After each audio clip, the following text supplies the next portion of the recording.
Chapter 980. Oh, Nalan family leader. What other advice do you have for me? Jiang Tian stopped in his tracks, turned his head around and said calmly, You should know that we have a big secret that we have been hiding from Qing. Nalan Li said coldly, Qingyer's father is not Zhao Huqing. We still don't know who her father is. Iran was originally engaged to Jin Sohyun, but she gave birth to a child before marriage and embarrassed the Nalan family. According to the family rules, her bones are not allowed to enter the ancestral hall. At this time, Jiang Tian's face was still calm, because he had already discovered this. In fact, Zhao Xueqing is the main culprit who killed her mother.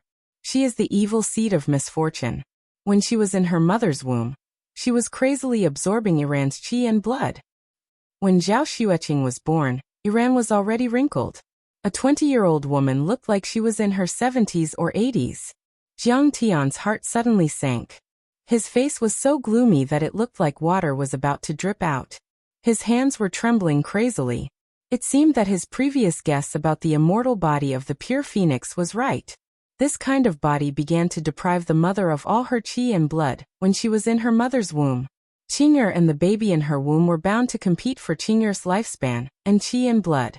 Of the two, it was likely that only one would survive. Seeing Jiang Tian's face change, Nalan Li could not help but feel proud. He smiled and said, Even after she was born, she was still crazily absorbing Iran's qi and blood. Once she stopped, Qing'er would fall ill, have a high fever, and faint. It can be said that Qing'er exhausted her mother Iran to death. Like a vampire. Kong Teichu, do you think that if Qing'er knew the truth, her biological father would be someone else? She wouldn't know who her biological father was, and he never acknowledged her. He abandoned her like a worn-out shoe and didn't care about her at all. Her adoptive father only treated her as a tool to make money. She even caused the death of her own biological mother. How do you think she feels? A hint of panic flashed through Jiang Tian's eyes. Ever since his rebirth, Jiang Tian had slaughtered his way across the land, staining 100 miles with blood. He had trampled over the giants and suppressed large countries. He had never felt a moment of panic or nervousness. It was as if nothing in the world could move Jiang Tian in the slightest. But at this moment he was flustered. No one could become an isolated island. Kinship, family, friendship, love, and various social relationships were the foundation of a person's life in this world. If Zhao Xueqing knew about this, it would be the most heartless and cruel blow to her. This was simply turning the world upside down. And it was no different from a calamity of annihilation. Also, she's pregnant. Nalan Li sneered. What if she was also pregnant with a demon's seed? What would she do? Was it because of the cycle of justice and retribution that she accepted her fate? Or was it because she wanted to protect herself that she cruelly aborted the fetus? No matter what, it would be a tragedy. What do you mean? Jiang Tian's eyes suddenly turned cold as he looked at Nalan Li coldly. There's another possibility. Nalan Li did not answer directly. Instead, he squinted his eyes and said slowly, Zhao Xueqing might not even belong to this world. She might not even be Iran's daughter. Because Iran insisted that she had never had sex with any man before. She was pregnant with Zhao Xueqing for no reason. After the test, it was indeed so. She was a virgin. Until death, she was still a virgin. It's incredible, isn't it? It's simply an ancient story. But all of this is true. We even kept the original test report. So, strictly speaking, Zhao Xueqing was a demon born out of thin air without parents. Tell me if she knew, how would she feel? Jiang Tian's eyes were dull, and his hands trembled violently. He thought of a possibility. A terrifying possibility. Let me ask you, what do you mean? Jiang Tian's eyes gradually gathered a sharp light as he stared at Nalan Li and asked coldly. You still ask us what we mean? Are you Kong Teichu an idiot? Nalan too stood up, his face full of disdain. He came to Jiang Tian's side and sneered. Obediently give up the Tianqing school's training hall, and submit to the reclusive royalty. Otherwise we'll disclose this secret. We'll let Zhao Xueqing fall into hell and suffer spiritual torment. She'd rather die than live. Jiang Tian was slightly stunned, then tried to suppress his anger and said coldly, I've been to the heavenly star small world and I've already conquered it. And I'm confident that I can defeat the ruins of immortality. Jiang Tian's voice was powerful, and his words were like thunder. At that time, if you want power, I'll give you a country, a city and beautiful mountains and rivers. If you want wealth, I'll give you mountains of gold and silver, and you'll enjoy glory, splendor, and wealth for generations to come. If you want cultivation, I'll help you advance 1,000 miles in a day, and you'll become immortals and saints and live forever. I only ask one thing. Yes, I'm begging you to help me keep this secret forever, forever. Jiang Tian had never been weaker than anyone. But now, in order to protect Qing'er, he had to bow his head. At this moment, his voice became sincere as he said with emotion, "You're right. Qing'er has suffered too much pain and hurt. I once swore that in this life, I won't let her suffer any harm." When everyone heard this, they looked at each other in shock and then looked at Jiang Tian in disbelief, as if they were looking at a madman. "You conquered the stellar sky domain? What are you bragging about? I heard that there are thousands of heaven immortals there. How many nails can you crush if you're made of iron?" Nailin Jun looked at Jiang Tian as if he was looking at a fool and said mockingly, "Cousin-in-law, I know that your cultivation is strong, and you're not weaker than Wuxia's reclusive royalty, but that's the stellar sky domain. Cousin-in-law, you can brag, but you have to be logical." Narin Qinghe covered her mouth and chuckled. In their hearts, the immortals of the stellar sky domain were unshakable, and the human race on Earth was like weak ants. That was a completely different level of life, and the difference between the strong and the weak was like heaven and earth. Jiang Tian's words, to them, were like a 3-year-old child in the neighbor's house saying that he killed Tyson with one punch. They could only explain it as a bluff. Jiang Tian suddenly had an idea. He took out the human emperor's token and said slowly, "This is called the human emperor's token, and it is a token that is respected by all the multidimensional worlds. It was given to me by the stellar sky domain's Yuan Zihua. Whoever has the human emperor's token can command Huaxia's reclusive royalty. Now do you believe me? Jiang Tian, you can fool a 3-year-old child with a piece of scrap metal, but you can't scare us." Unexpectedly, Nailin Jun smiled disdainfully and said, "There is no room for negotiation. Kneel down and surrender. Everyone, do you have to fall out with me? Nailin Li, do you have the same opinion?" Jiang Tian glanced at the crowd coldly and finally looked at Nailin Li's face. Nailin Li sat there motionlessly, as steady as Mount Tai. There was a faint smile on his face, and there was a hint of mockery, disdain and coldness. "Jiang Tian, our attitude is firm and clear." Nailin too looked down at Jiang Tian as if he was looking at an ant. He said arrogantly, "Isn't it good to cooperate with the reclusive royalty and the Dragon Protection Clan?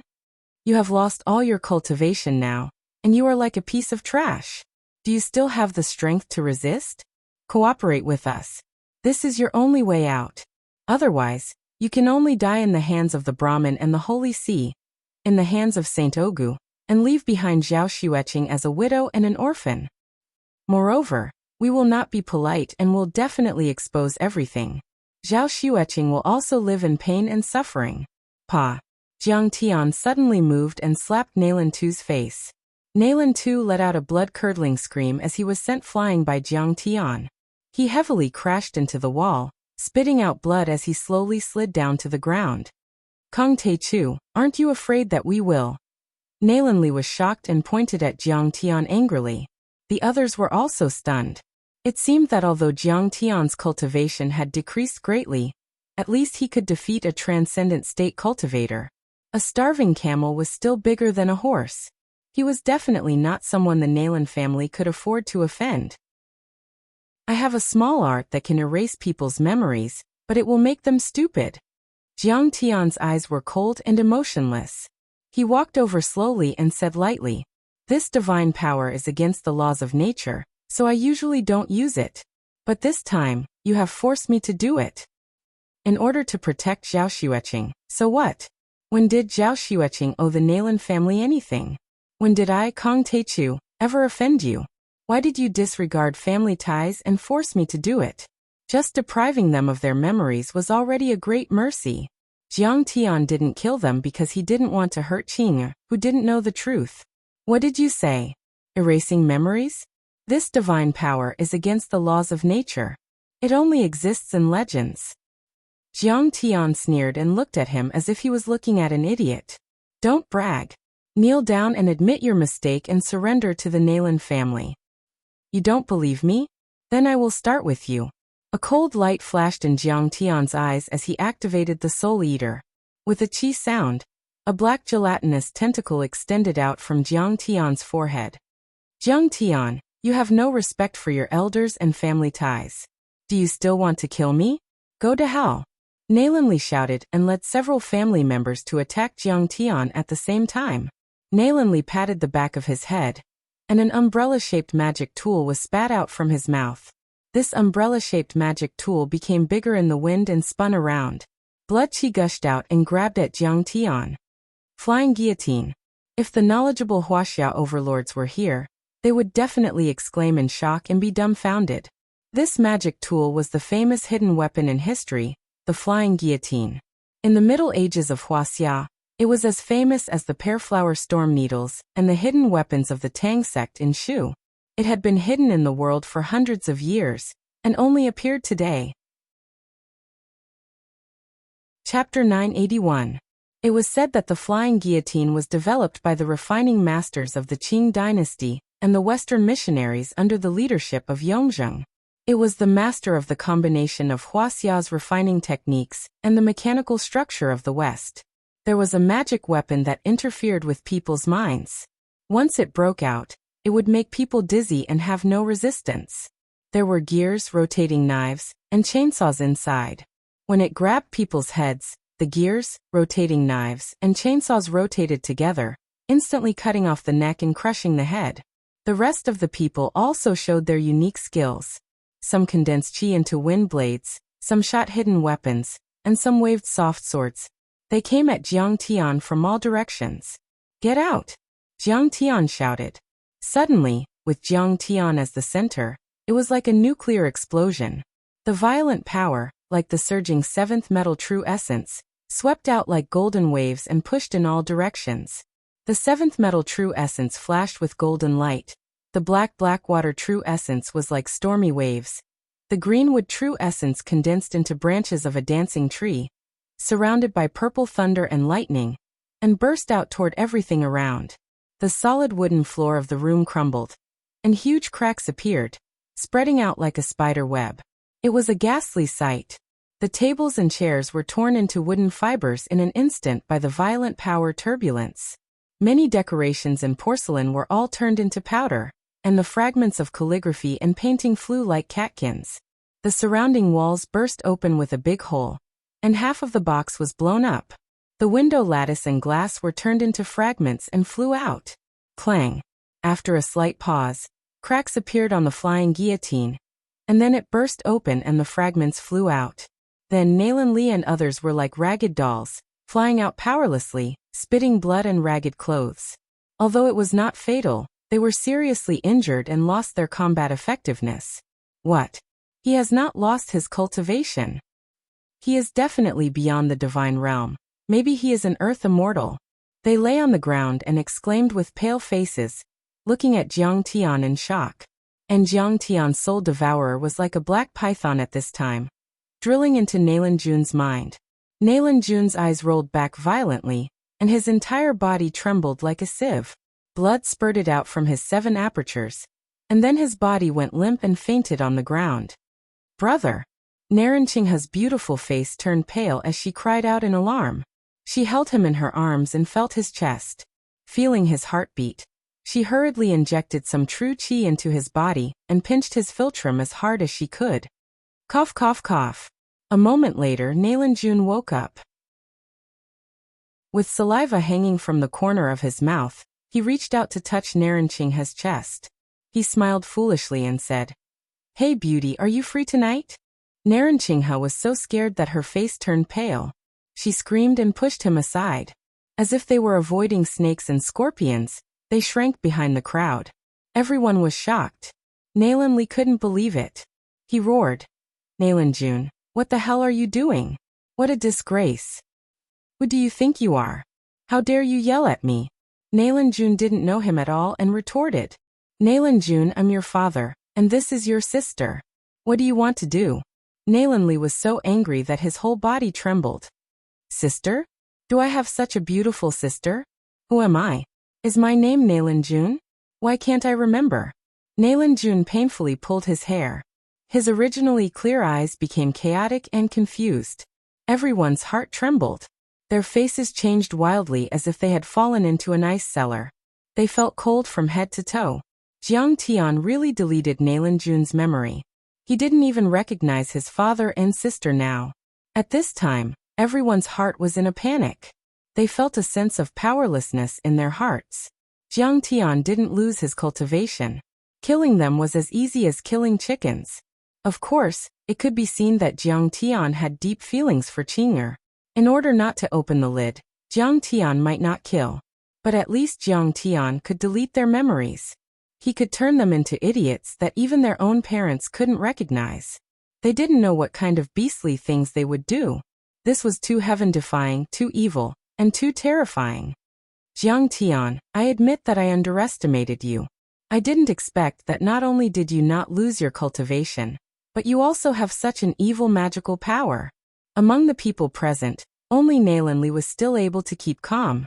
However, his slightly trembling hands still revealed that he was strong in appearance but weak in reality. Even if he was the family head of the Dragon Protection Tribe, after all, he had been living in seclusion for many years.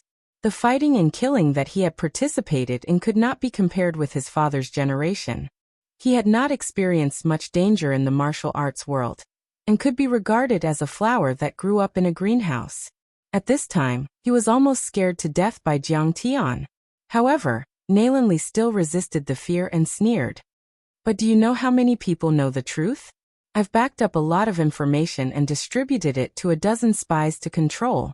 As long as you don't surrender to us, they will release the information when the time comes.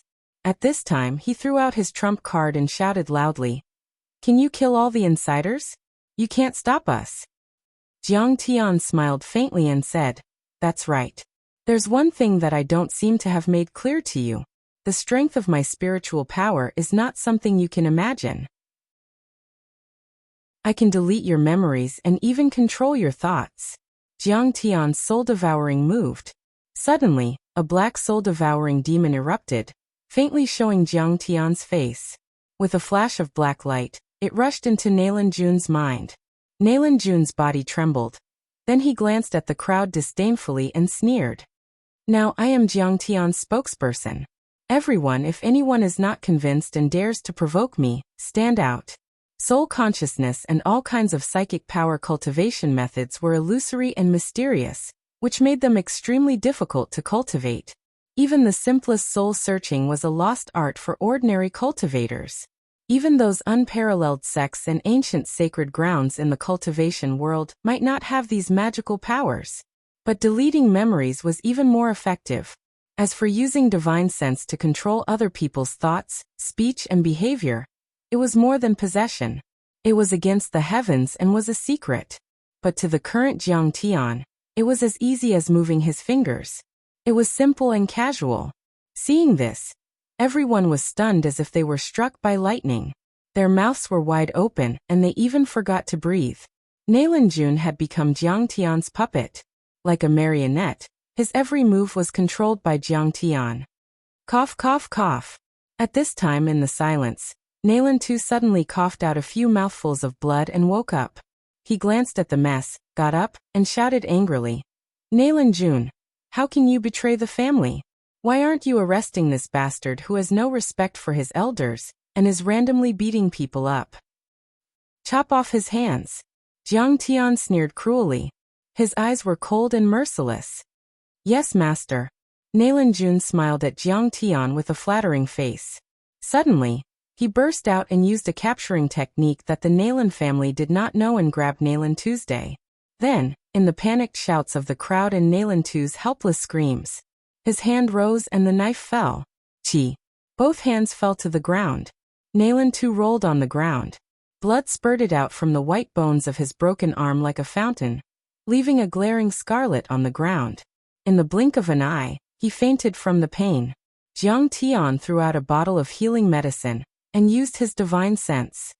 Master, don't worry, Nalan Jun said humbly and immediately went forward to help Nalan to bandage and fix his broken arm. He applied the medicine powder and quickly stopped the bleeding. His technique was very skillful. Jiang Tian did not want to kill anyone. After all, if he really killed Nalan too, the lid would inevitably be opened. If it were not for Qing'er, he could kill the Nalan family easily. But how could he explain it to Qing'er? He was afraid that the mystery of her origin would be exposed. The whole place was dead silent. Even the sound of a pin dropping could be heard. Everyone was frozen on the spot like clay sculptures, motionless. They looked at Jiang Tian in horror, as if they had seen a devil. The Dragon Protector clan was a big force with a deep foundation. Moreover, they thought that they had grasped Jiang Tian's weakness. Their plan was meticulous and watertight. But now they sadly found out that, in the face of absolute strength, all schemes and tricks were nothing more than trash. As long as I want to, I can control all of your thoughts. Jiang Tian's eyes were cold and ruthless. He sneered. Nalan Li, your so-called hidden spies, I'm afraid that they have to listen to your orders to release relevant information. What if I'm ruthless enough to turn all of you into my puppets? Will this secret be kept forever? Everyone was in a daze. If Jiang Tian really did that, they would have no way to stop him. Suddenly, Jiang Tian's eyes fell on Narenqinghe. The corner of his mouth outlined an evil arc. He sneered. For example, I can control your consciousness and make you stand on the street, the cheapest kind. I think that the pleasure seekers of today are probably very interested in the so-called descendants of the imperial dynasties, the daughters of the pearls and pearls of gold like you. Your business must be very good. Jiang Tian, no, immortal Master Jiang. No. My Nalan family, we admit defeat. Narenqinghe was so scared that her face turned pale. Her whole body trembled like a sieve. She knelt down and kowtowed to Jiang Tian again and again. Then she screamed at Nalan Li, Dad, you should admit defeat. Dad, just admit defeat. Do you really want your daughter to become a promiscuous woman?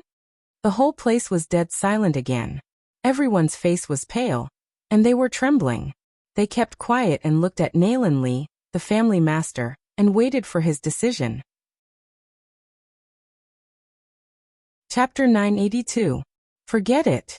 Forget it. In an instant, Nalan Li's face flashed with many complicated expressions. Shock, anger, unwillingness, confusion, but in the end, they all turned into endless fear. He bent his back and looked as if he had aged 10 years in an instant. He sighed deeply and bowed. Indeed, the Nalan family underestimated you, Kong Teichu. It was I, Nalan Li, who was blind and didn't recognize you. The Nalan family admits defeat and listens to immortal Master Zhang's orders. Please, for the sake of Qing'er, let us go. The other Nalan family members, including second uncle and other elders, were all trembling. They never thought that Jiang Tian's divine power would be so heaven-defying. A negotiation that was supposed to be a victory was turned around by Jiang Tian, and ended in such a way. As long as you don't hurt Qing'er, I won't hold it against you, Jiang Tian said in a low voice. I think you will give Qing'er a proper explanation for what happened today.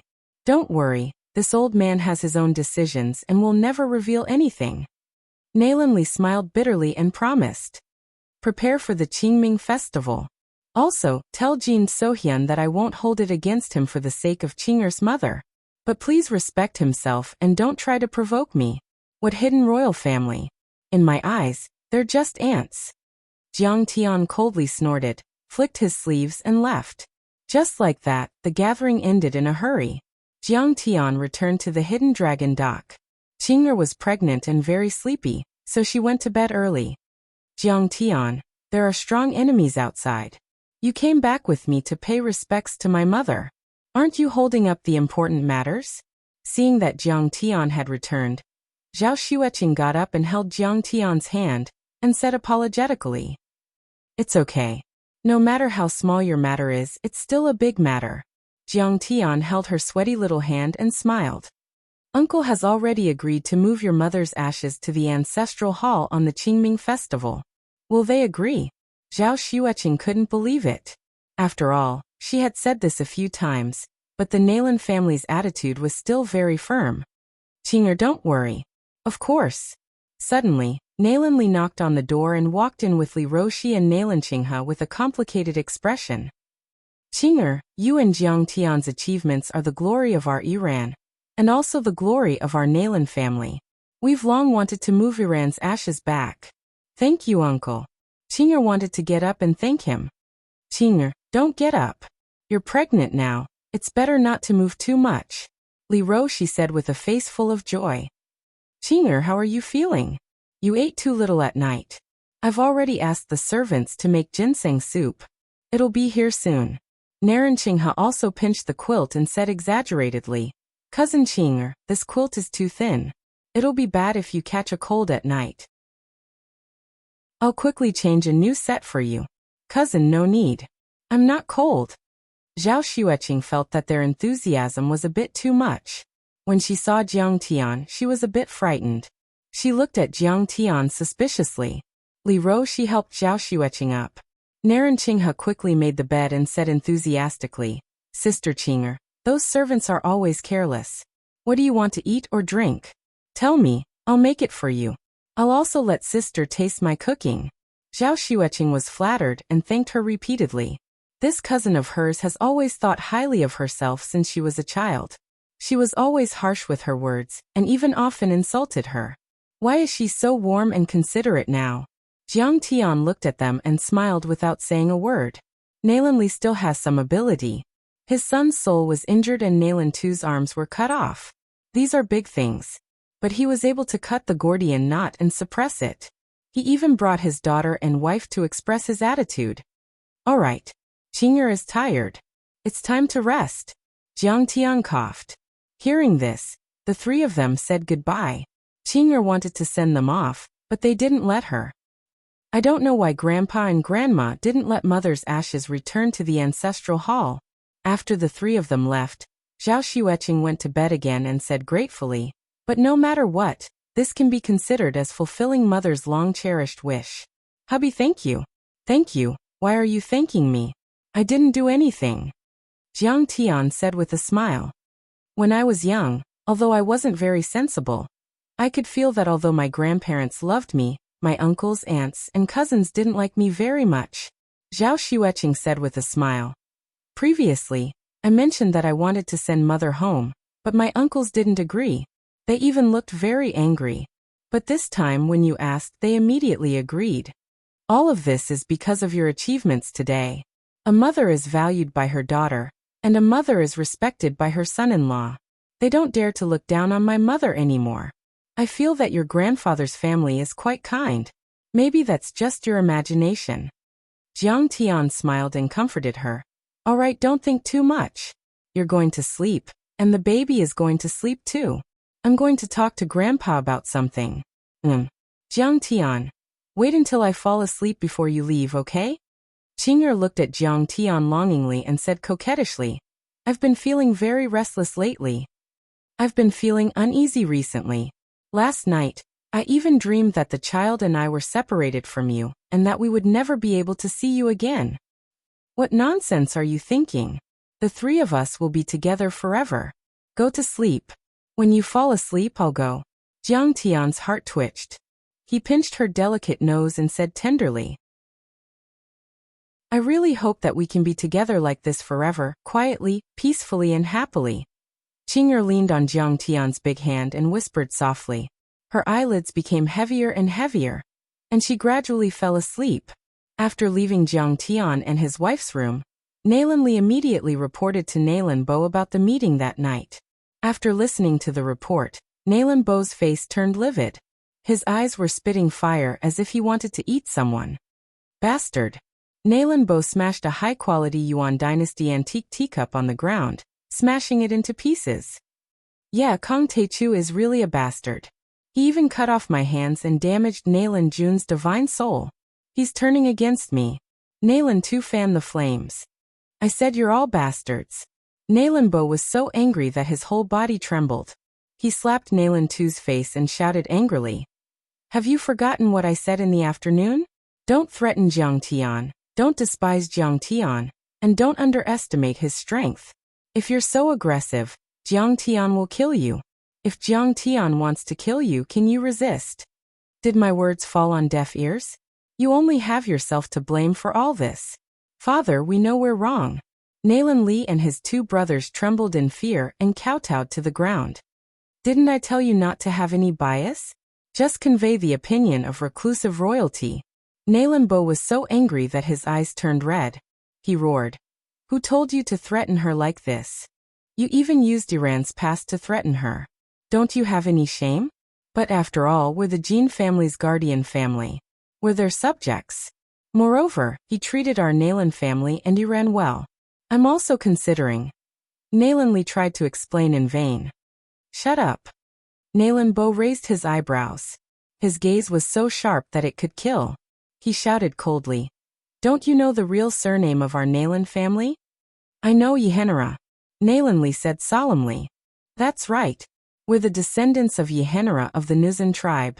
But our tribe was destroyed by Nurhasai of the Manchurian Qing dynasty. Nalan Bo's eyes showed a trace of vicissitudes. He said in a deep voice. Speaking of which, they're the biggest enemies of our tribe. Our ancestors couldn't defeat them, so they had to submit to the Aizenjoro family. That's right. After we submitted to them, the Aizenjoro family treated us well. But as the Dragon Guardian family, we've been guarding this dragon vein for 300 years. We've been loyal and responsible. How much kindness have we not repaid? Are we still going to be his slaves? Father, you mean? Nalan Li's face showed some confusion. Even if we're going to welcome the arrival of the heavenly star small world, there's no need to form an alliance with the Aizenjoro family. Nalan Bo said with a burning gaze. When the time comes, the stellar sky domain will choose the strongest force on Earth as their representative. Reclusive royalty may not be necessary. We've chosen to form an alliance with the Tianqing school and support Jiang Tian. We're declaring war on the Holy See and the Brahmin. What? Father, you're... Nalan Li and the other two felt that their brains were fried. They couldn't come back to their senses. When a dynasty changes, it's time and destiny. It's even more important to pay attention to the strength and the will of the people. Nalan Bo said calmly. Now, Sidonia is the world's strongest military power. It's also one of the top 5 economies in terms of total population. The country is prosperous and the people are at peace. What's the point of a reclusive royalty? Besides, their dragon vein is either dormant or destroyed. They're at the end of their days. There's nothing they can do to reverse the situation. If we stand on Jiang Tian's side, won't the Holy See and the Brahmin attack our Nalan family? Nalan Li and his brothers were so scared that their faces turned pale. Chapter 983. Remember, Jiang Tian is our family. Nalan Bo waved his folding fan and said lightly, we didn't support him before because Aizenjoro's family kept stopping us. If we don't support him at this juncture, what kind of family are we? Our last chance is gone. A wise man like Nalan Bo had always been astute and farsighted. He took 1 step, looked at 2 steps, and calculated 3 steps. Nalan Bo had already considered everything when Zhao Xueqing contacted him to return to the province to sweep the tombs. The stellar sky domain and the ruins of immortals were always illusory legends. Whether they could descend or not was another matter. The most important thing now was that the Holy See and the Brahmin would invade Wuxia and destroy all the orthodoxies in Wuxia in the name of demons appearing in the east. A great war between the east and the west was about to break out. Whether it was the secular government of Wuxia, the military, the sects and aristocratic families, or the reclusive royalty, the enemies were the same. After all, this dispute involved the righteousness of the nation and the struggle between the east and the west. This dispute involved too many people and had far-reaching effects. It was also unprecedented since the ancient times until now. Whoever went to war with them would be able to win the most support. Whoever won would have the greatest prestige. If Jiang Tian defeated these 2 orthodoxies, the reclusive royalty would be nothing. You would have to submit to the winner. Old Master, Jiang Tian requests to see you. At this moment, a loud and clear voice sounded. Jiang Tian suddenly walked over under the guidance of the butler. Quickly invite him in. Quickly invite him in. Nalan Bo's expression changed. He was full of joy as he walked up quickly and stretched out his hands from afar. My dear grandson-in-law, I was sick and couldn't accompany you tonight. I didn't expect these good-for-nothings to be so rude. They made you angry. Jiang Tian bowed and cupped his fists as if nothing had happened and said, Junior Jiang Tian greets grandfather. We're all family. It's just a misunderstanding. I was just about to ask them to look for Jin Sohyun to discuss this matter and express their stance. What do you think? Nalan Bo and Jiang Tian held hands as they walked into the living room and sat down. With a face full of joy, Nalan Bo said, Don't worry, our Nalan family will support you unconditionally. Yes. Thank you, grandfather, for your help. Jiang Tian took the teacup from the maid and took a sip. He looked at Nalan Li and smiled faintly. I'll say it again. Aizenjoro family is nothing in my eyes. Tell them to behave themselves. Otherwise, I'll annihilate them. Do you really want to say that? Nalan Li hesitated. Jiang Tian smiled but said nothing. What are you afraid of? We have the world's #1 here. Nalan Bo swung his sleeves and snorted arrogantly. Yes, then we'll take our leave. Nalan Li and the other two quickly bowed and left. The three brothers had already reached the parking lot. Nalan Bo chased after them and whispered anxiously. Of course, you have to pay attention to your words. You can't provoke the conflict between Jiang Tian and the Aizenjoro family.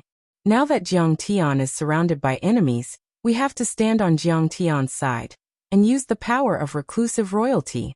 After we've used them, it won't be too late to resist the control of the Aizenjoro family. Brother, what should we do? The old man wants to rely on Jiang Tian to get rid of the Aizenjoro family. The three of them took a Mercedes-Benz and sped through the night. They immediately rushed to Zhonghai to find Jin Sohyun and explain the situation. The atmosphere in the car was very gloomy. No one dared to speak. They were trembling in fear, as if Jiang Tian was following them. When they were dozens of kilometers away from Wuxia and on the highway, Nalan Tu said angrily, But Jiang Tian destroyed Nalan Jun's brain and broke my arms. We can't just admit it, right? Yeah, it's not smart for father to rashly make an enemy of reclusive royalty. They have immortals behind them. Nalan Yao also agreed. In my opinion, we should kill Jiang Tian and stand firmly on the side of reclusive royalty. Nalan Bo and Jiang Tian had overestimated the three brothers' breadth of mind. This kind of old and young were freaks that combined feudal desires and exquisite egoism. They would use that set of rules of behavior when it was beneficial to them. Jiang Tian had beaten them, humiliated and suppressed them. This had made the proud and arrogant people hate Jiang Tian to the core. We have indeed underestimated him. This matter needs to be discussed in the long term. Nalan Li's face was gloomy. The light in his eyes flickered as he said coldly. When Jiang Tian revealed his strength, he quickly thought it through. If Jiang Tian approved of the Nalan family, then he would not mind the Nalan family submitting to Tianqing school. However, if Jiang Tian had no feelings for the Nalan family and even held a grudge, then the Nalan family would push him out and use him as a sharp knife to deal with the two major orthodoxies in the world, the Jin family, and even the reclusive royalty and the Dragon Protection sect. When these forces were weakened, the Nalan family would naturally benefit. One had to know that today, all the martial arts families in Yanjing had been eliminated by Jiang Tian. Jiang Tian was also living overseas. Looking at Wuxia, or even the whole world, how could there be a decent martial arts family? The ones who would benefit in the end would naturally be the Nalan family, who was watching from the sidelines. The Nalan family who only shouted and did not put in any effort. At that time, all the orthodoxies and forces in the world would be abolished. Who would the Stellar Sky domain choose? It could only be the Nalan family. Nalan Yao and Nalan Tu were not stupid. They were just limited by their old thinking patterns. Now after hearing this, they suddenly understood. However, Kong Teichu's strength is unfathomable. He is indeed a rare cultivation genius. In the end, Nalan Li's face was still solemn. He said worriedly, This move is very dangerous. If we make a mistake, it will be a huge mistake. If we are not careful, we will lose the whole game. So, we must hide in the back and fan the flames. Don't jump out easily. They did not like Jiang Tian. In the end, they decided to intensify the conflict and push him out. Not only did he have to bear the holy see and Brahmin, but he also had to bear the reclusive royalty of Wuxia. Jiang Tian, oh Jiang Tian. How dare you disregard family ties and have no respect for your elders? You even attacked us elders. A trace of ruthlessness appeared in the depths of Nalan Tu's eyes. Let's see how you can withstand the anger of the Aizenjoro family under the pressure of the army. Jiang Tian, back then, I was old-fashioned and did not bring back Qingyur's mother's ashes and memorial tablet. I hurt Qingyur's heart. Please don't blame me. After Nalan Bo returned to the living room, he quickly cupped his fists and said sincerely. When Grandma heard the news, she also came out. She cried silently on the side, saying that Nalan was wronged because of the pressure from the Jin family. Jiang Tian waved his hand and comforted them gently. Grandpa, Grandma, this matter is over. Don't take it to heart. At that time, the situation forced me to do it. Moreover, Nalan Jun's divine soul is injured. Don't worry. As long as he doesn't act recklessly, I will help him repair it. Damaged divine soul can be repaired? Jiang Tian, you are really capable. Nalan Bo and Grandma were overjoyed. In any case, Nalan Jun was also their grandson. They were both flesh and blood. Of course, they didn't want Nalan Jun to suffer a loss. I just used some means to punish him. I didn't want to hurt him. Jiang Tian smiled and then changed the topic. He asked, however, what did Qingyur's mother do back then? Her ashes and memorial tablet are still not returned. They even scolded Qingyur as a troublemaker. This. Nalan Bo and Grandma hesitated for a moment, then smiled bitterly and sighed. It's all old sesame seeds and rotten grains. Don't mention it. In short, now in our hearts, Nalan is our good daughter. Jiang Tian said seriously. Grandpa, Grandma, I am not curious about that history, but the baby in Qingyur's body is the same as her physique. Qingyur's physique is very weak now. Nalan Bo and Grandma's faces suddenly changed. Grandma was even shocked and trembled. You can rest assured. If you speak now, Qingyur will not notice the slightest. Seeing that Nalan Bo and Grandma were still hesitant, Jiang Tian bent his fingers and flicked. A wave of seventh metal true essence condensed into runes and completely shrouded the three people. Nalan Bo and the old lady looked at each other and nodded. The old lady then slowly opened her mouth. Iran's pregnancy is very strange. She insisted that she did not have a relationship with any man at the beginning, but she was inexplicably pregnant. We checked afterwards and it was indeed so. But she is the same as Qingyur. She is compassionate and thinks that Qingyur is innocent, so she insists on not aborting it. Listening to Grandma's words, Jiang Tian's head immediately buzzed. With a loud sound, his face was pale and his heart fell into the abyss. Grandma would not lie. She even took out some brittle and yellowed medical records. There were many physical examinations when Nalan was pregnant. Things from more than 20 years ago were not fake. At this time, Jiang Tian's eyes flashed. He was already sure. Qingyur's biological father was not Zhao Huqing, but her biological mother, strictly speaking, was not Nalan.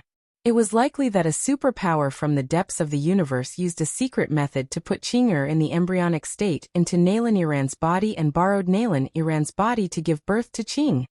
Just like a test tube baby. No, it should be said that it was like a surrogate pregnancy. Nalan was only borrowed the womb and qi and blood.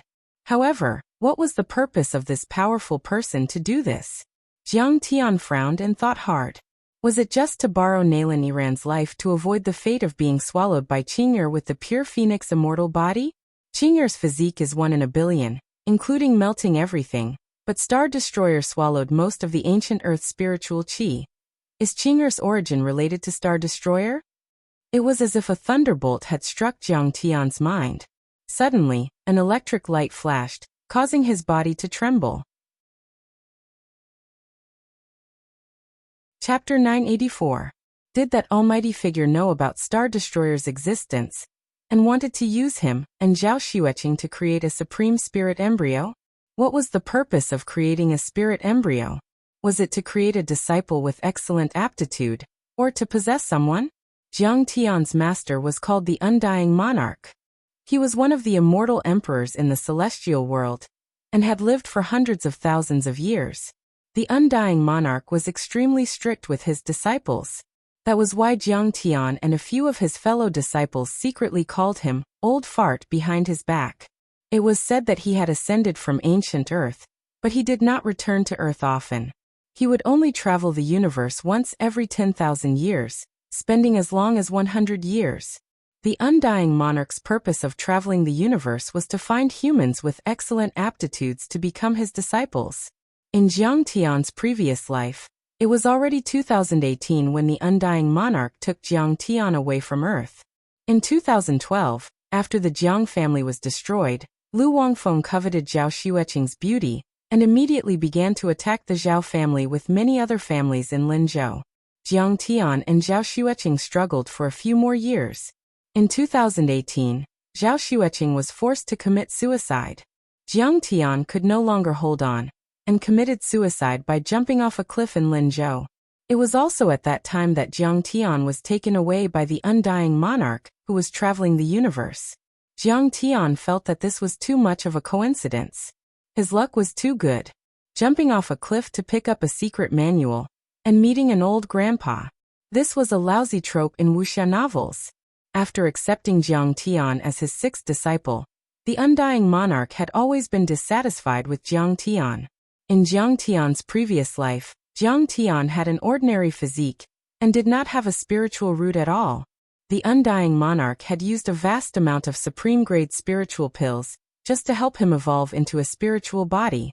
If it weren't for the fact that Jiang Tian was filled with resentment, he wouldn't have had the chance to ascend to the top of the Hongmeng God stage with his unimaginable wisdom and willpower.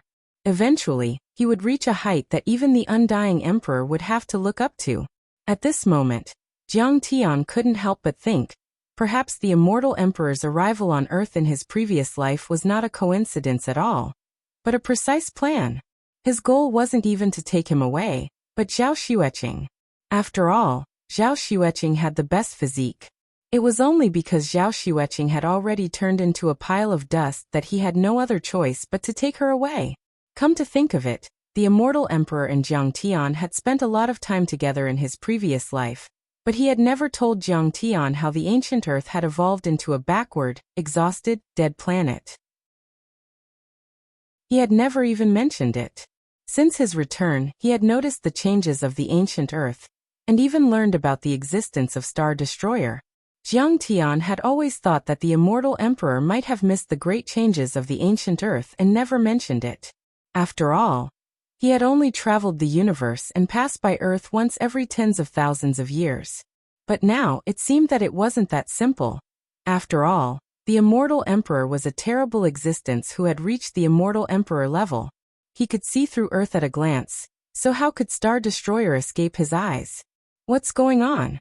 Could it be that it's not a coincidence? Jiang Tian's eyes were sharp and flickering, but he couldn't see through the layer of fog. His mind was churning, and his thoughts were a little chaotic for a moment. Jiang Tian, what's wrong with you?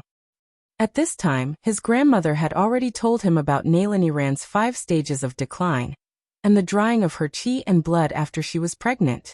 She found that Jiang Tian was in a daze and didn't wake Jiang Tian up, even after she shouted a few times.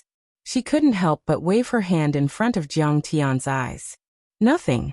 Please continue. Jiang Tian withdrew his thoughts and said with a smile. After his grandmother finished speaking, Jiang Tian's face was dignified, and his heart was beating wildly. He was already sure. The immortal body of the stainless phoenix maiden would indeed crazily rob the vitality of the mother body. And Nailaniran's death was indeed caused by Zhao Xueqing. Now, Zhao Xueqing had become the second Nailaniran, and she was also facing the fate of having her blood sucked by her daughter and her life declining. I don't care. In this life, I've been reborn to change my fate and surpass the glory of my previous life. Jiang Tian's eyes shot out rays of light, and he clenched his fists as if he wanted to hold the rotation of the sun and the moon. His heart gradually calmed down. I've changed the fate of the Jiang family's destruction in 2012, and I'm going to completely rewrite the fate of Qing'er and me. After all, The rich experience that I've accumulated in my previous life is not for nothing. At this time, the cold light in Jiang Tian's eyes was so sharp that it seemed to be able to pierce the sky, and his mind was racing. I must come up with a foolproof plan. Qing'er must be saved, and my daughter must be saved. Although I knew very little about the immortal body of the stainless phoenix maiden in my previous life, the basic rules of cultivation will never change. Jiang Tian, let's discuss how to deal with the Holy See and the Brahmin. After Nalanbo finished speaking, he suggested softly. However, Jiang Tian had already stood up, and his eyes were staring blankly.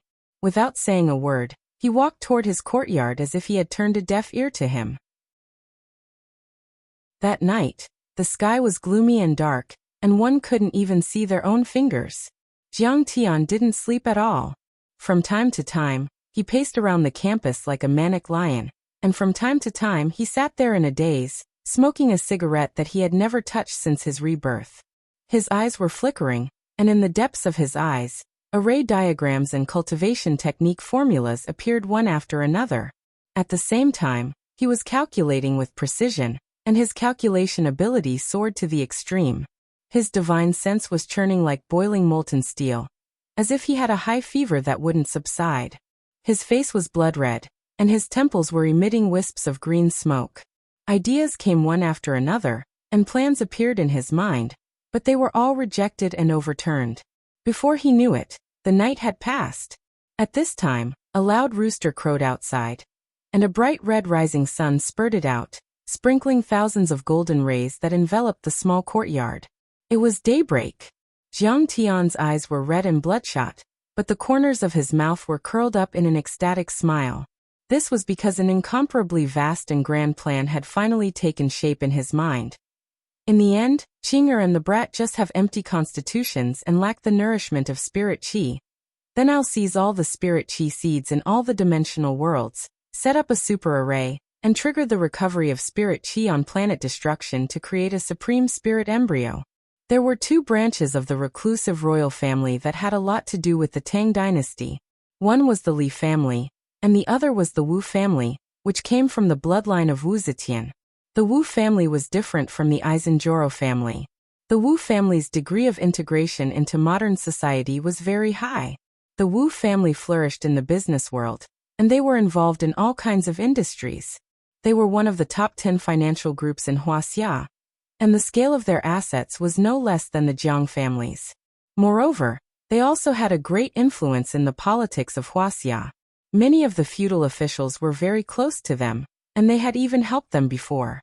The current Wu family had almost completely shed the color of reclusive royalty. If it weren't for the fact that their group was called Moon in the Sky, and that all the family heads were female, no one would have thought that this family was also a reclusive royalty. Zhonghai, next to the landmark Oriental Pearl Tower. The headquarters of the Moon in the Sky group stood proudly like a peerless mountain, overlooking the torrential Huangpu River. The 95th floor of the building was derived from the meaning of the emperor overlooking the world.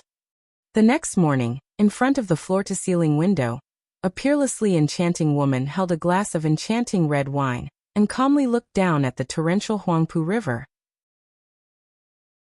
This was a woman whose age couldn't be determined. On her snowy face, a pair of clear eyes, a fine nose, and slightly plump lips gave off an exotic sense of beauty.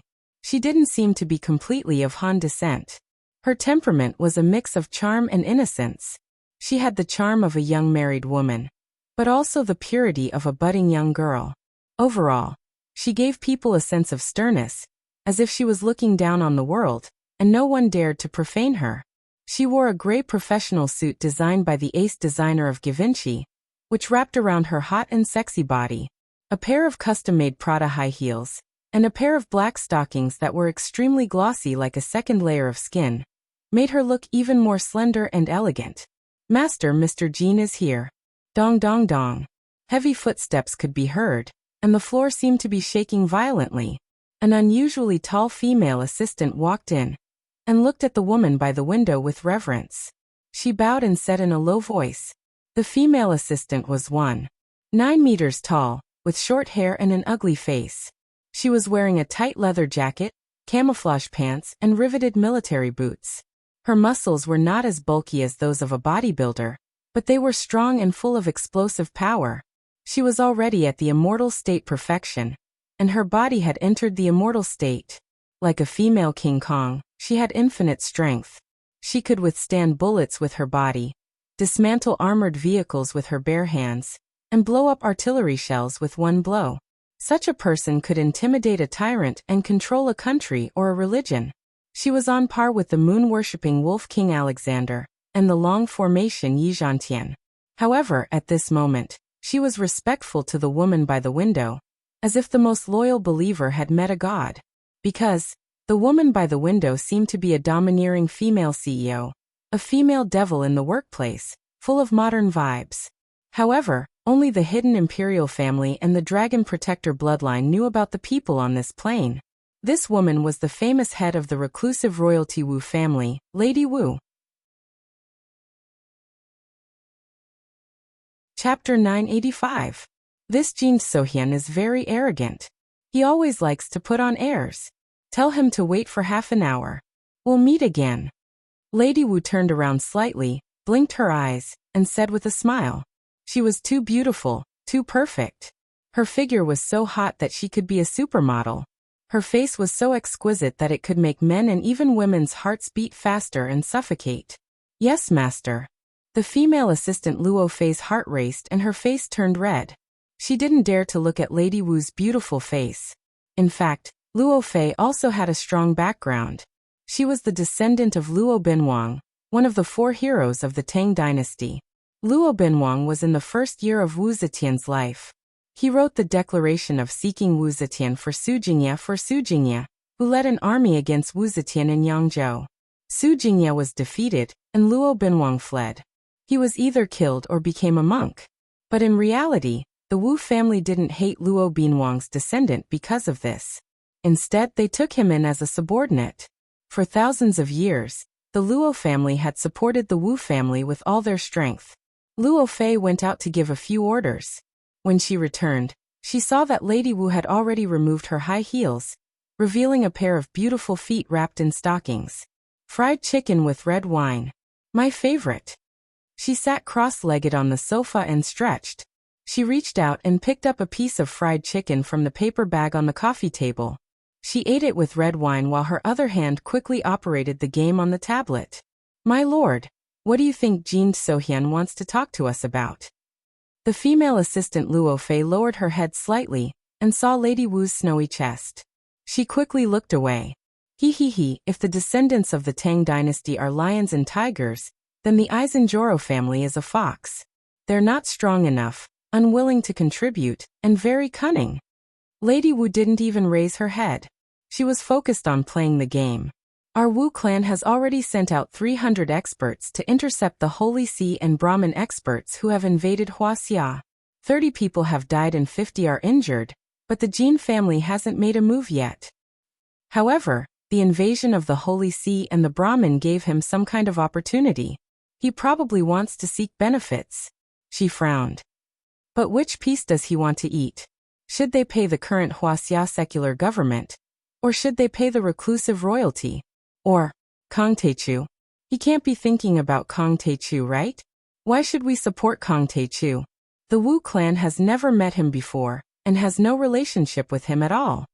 Luo Fei asked in a muffled voice. The Holy See and the Brahmin aren't just targeting Kang Taechu, they're targeting the entire cultivation world of Wuxia. Lady Wu raised her eyebrows and snorted arrogantly. Kang Taechu is just an excuse for them to attack. And I heard that Kang Taechu is injured. That's why they're so arrogant. However, do they think that our Wu clan doesn't exist? As the descendants of Wuxia, especially the former imperial family, we can't just sit back and do nothing. Look now, it's not just our clan that's dealing with the Brahmin and the Holy See. The Lu clan of the Great Han Dynasty, the Yang clan of the Great Sui, and even the Ying clan of the Great Qin Dynasty have all made a move. Those who offend Wuxia will be punished no matter how far away they are. Although our imperial family's fate has come to an end, as long as there's a little bit of our descendants, as long as there's still a breath left, we'll fight the invaders to the end. to guard the most glorious era of these 5,000 years.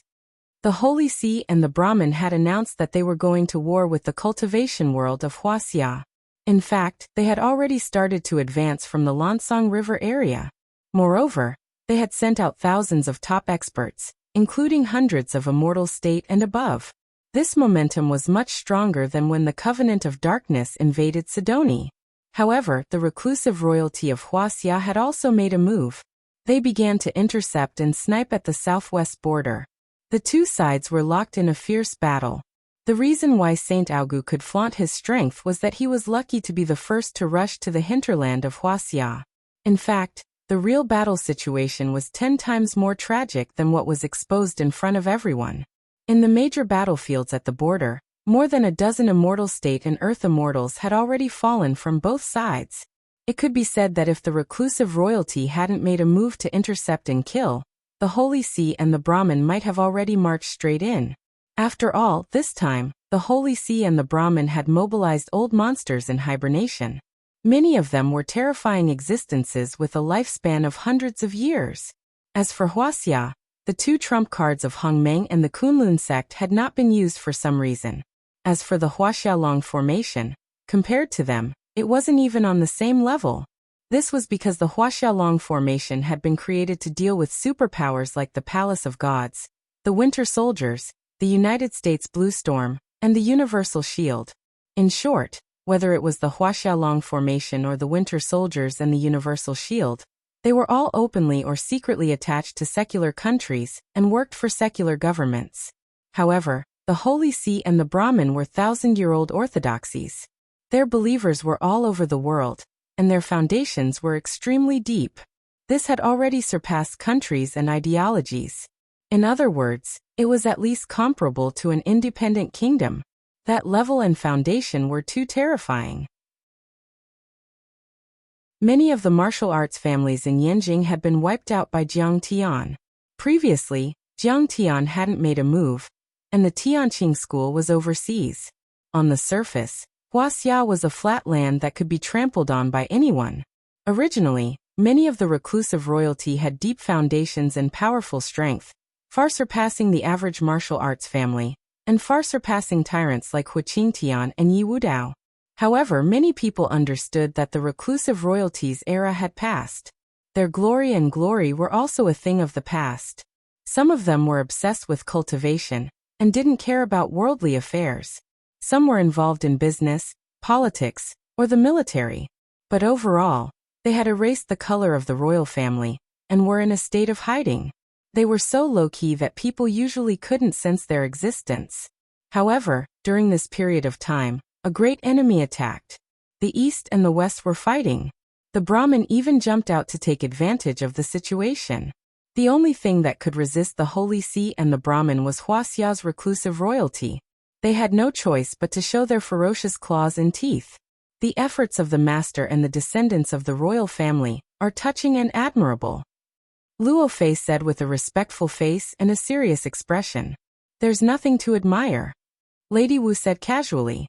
As the saying goes, no egg can remain intact when the nest is overturned. Even if we are not the royal family, even if we are just ordinary Huaxia people, we should do something to protect this rare prosperity. Our ancestors, the royal family for generations, didn't they do it for the well-being of the people and for peace and prosperity? Haha, President Wu's words are very reasonable. But didn't you say that you were in a meeting? Why are you eating? A hearty laugh rang out. Jin Zixuan walked in unhurriedly with his hands behind his back, striding with his feet splayed outwards. Seeing him come in, Lady Wu curled up on the sofa coquettishly like a lazy kitten, and didn't get up. She smiled sweetly and said, eating while having a video conference. She didn't have the manners of a royal family at all. She was just like your ancestors, a femme fatale. Jin Sohyun snorted coldly in his heart, but his expression didn't change. He sat down on the sofa opposite him. The silver-haired Grand Preceptor stood straight behind him. Jin Sohyun said calmly, I don't have time to waste with you. I have a suggestion that I would like to discuss with the Wu family head. Please speak. The royal family of Huaxia respects me. I am the emperor. Together, We will conquer the world and welcome the arrival of the immortals of the small world. Jin Sohyun said proudly. Conquer the world? Are you crazy? Lady Wu's eyes widened in surprise. She curled her lips and said disdainfully. What era is this? This is the 21st century.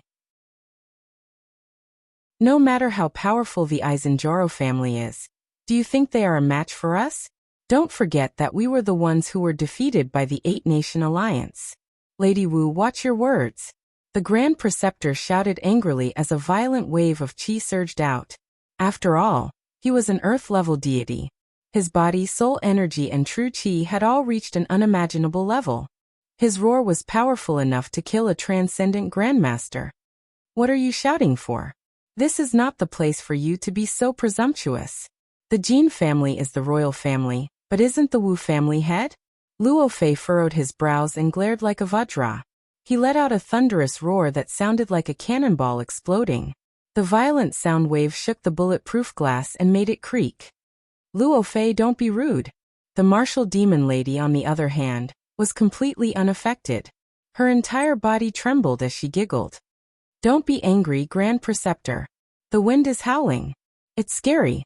She covered her fair breasts with her hands and said with a smile. Besides, I'm telling the truth. Prince Jin, this is not our era anymore. Accept your fate.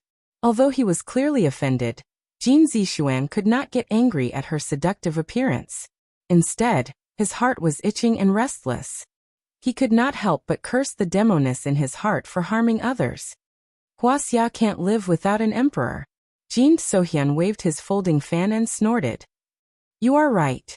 The Aizenjoro family is no match for them, but what if we take down Sidoni and the Tianqing school first? Oh, so you are after Kong Taechu. Lady Wu understood. However, she snorted and said, Hee, do you think you can defeat Sidoni? He is the most powerful military force in the world.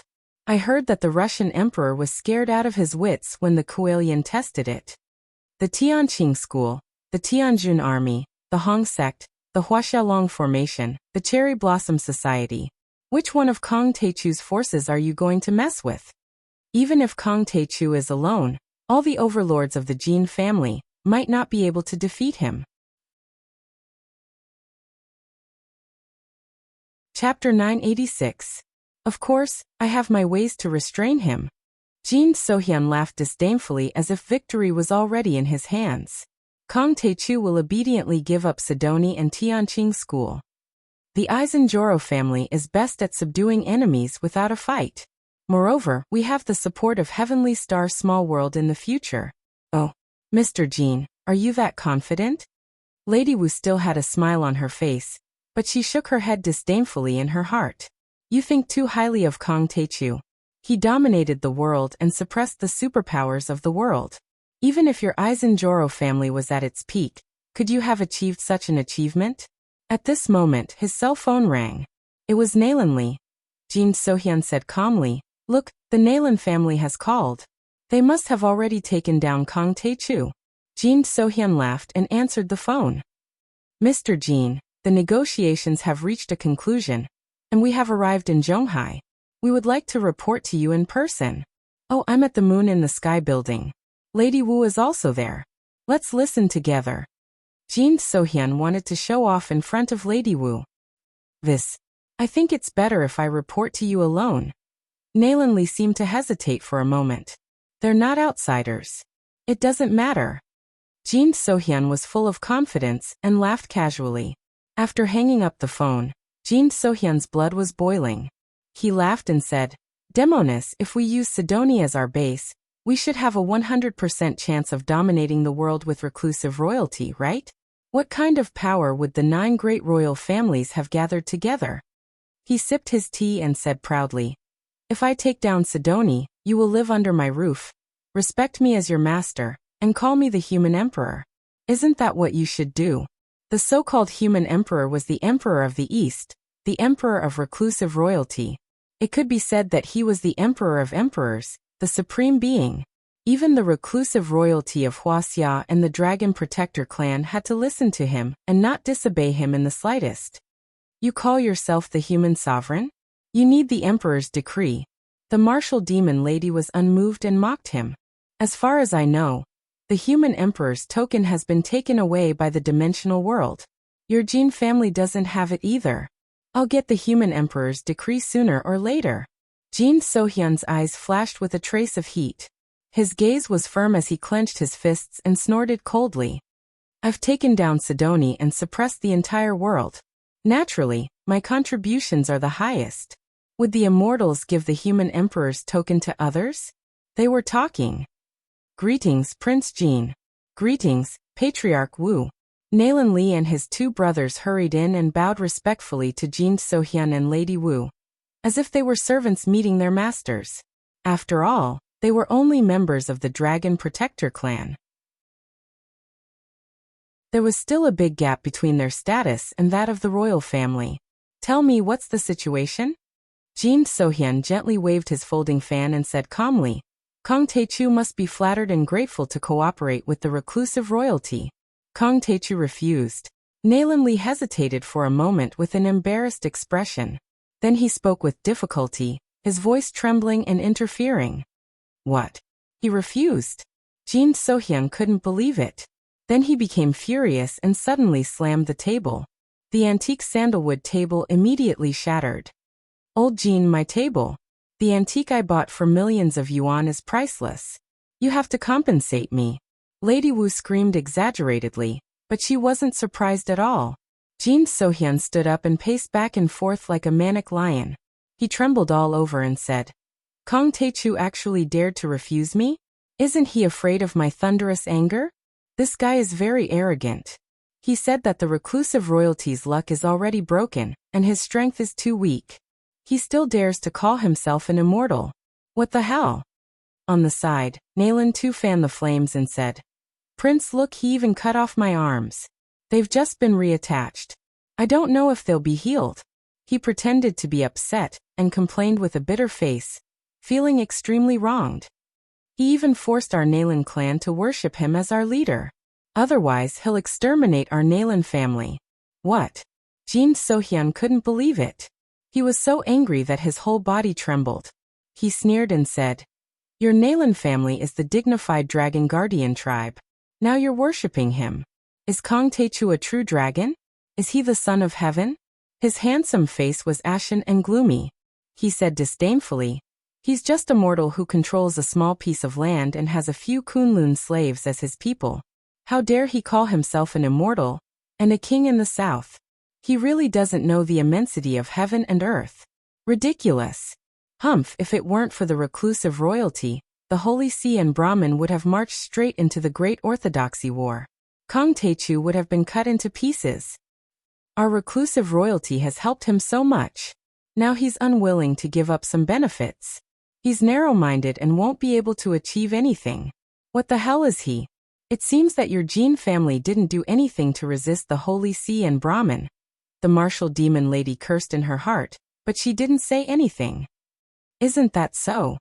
Nalan Li sneered in his heart and echoed, Cooperating with the reclusive royalty is a once-in-a-lifetime opportunity. It's also Kong Taechu's glory. The royal family has a place to show off their strength, and the Tianqing school's power will also grow. It's the best of both worlds. But he's useless. Lady Wu, you've seen how arrogant Kong Taechu is. He's shameless. Jin Sohyun's face was ashen, and his eyes were filled with murderous intent. He swung his sleeves and sneered. Why should we support him with the reclusive royalty? He's trying to get cold feet. Withdraw your troops. Lady Wu still wanted to make peace. Originally, the Wu family didn't take action because of Kong Taechu, but for the sake of national righteousness. But at this moment, her cell phone suddenly rang. Lady Wu answered a few words, and her face suddenly changed. Then she hung up the phone and said with a wry smile, Alas, it's impossible to send troops now. What's wrong? Jin Sohyun asked. Thousands of masters gathered by the Holy See and Brahmin broke through the warriors' defense line at the southwest border. We can't hold on any longer, Lady Wu said with a pale face. Good. Jin Sohyun wasn't shocked, but happy. He gloated. Kong Taechu is now in Wuxia. I'd like to see how Kong Taechu can resist these tigers and wolves. Then Kong Taechu, Nalanli asked. Tomorrow I'll go and meet him. I'd like to see how tough Kong Taechu can be. Jin Sohyun snorted with a fierce look. I'll trample on him and let him know who's the ant. Who's the true son of heaven?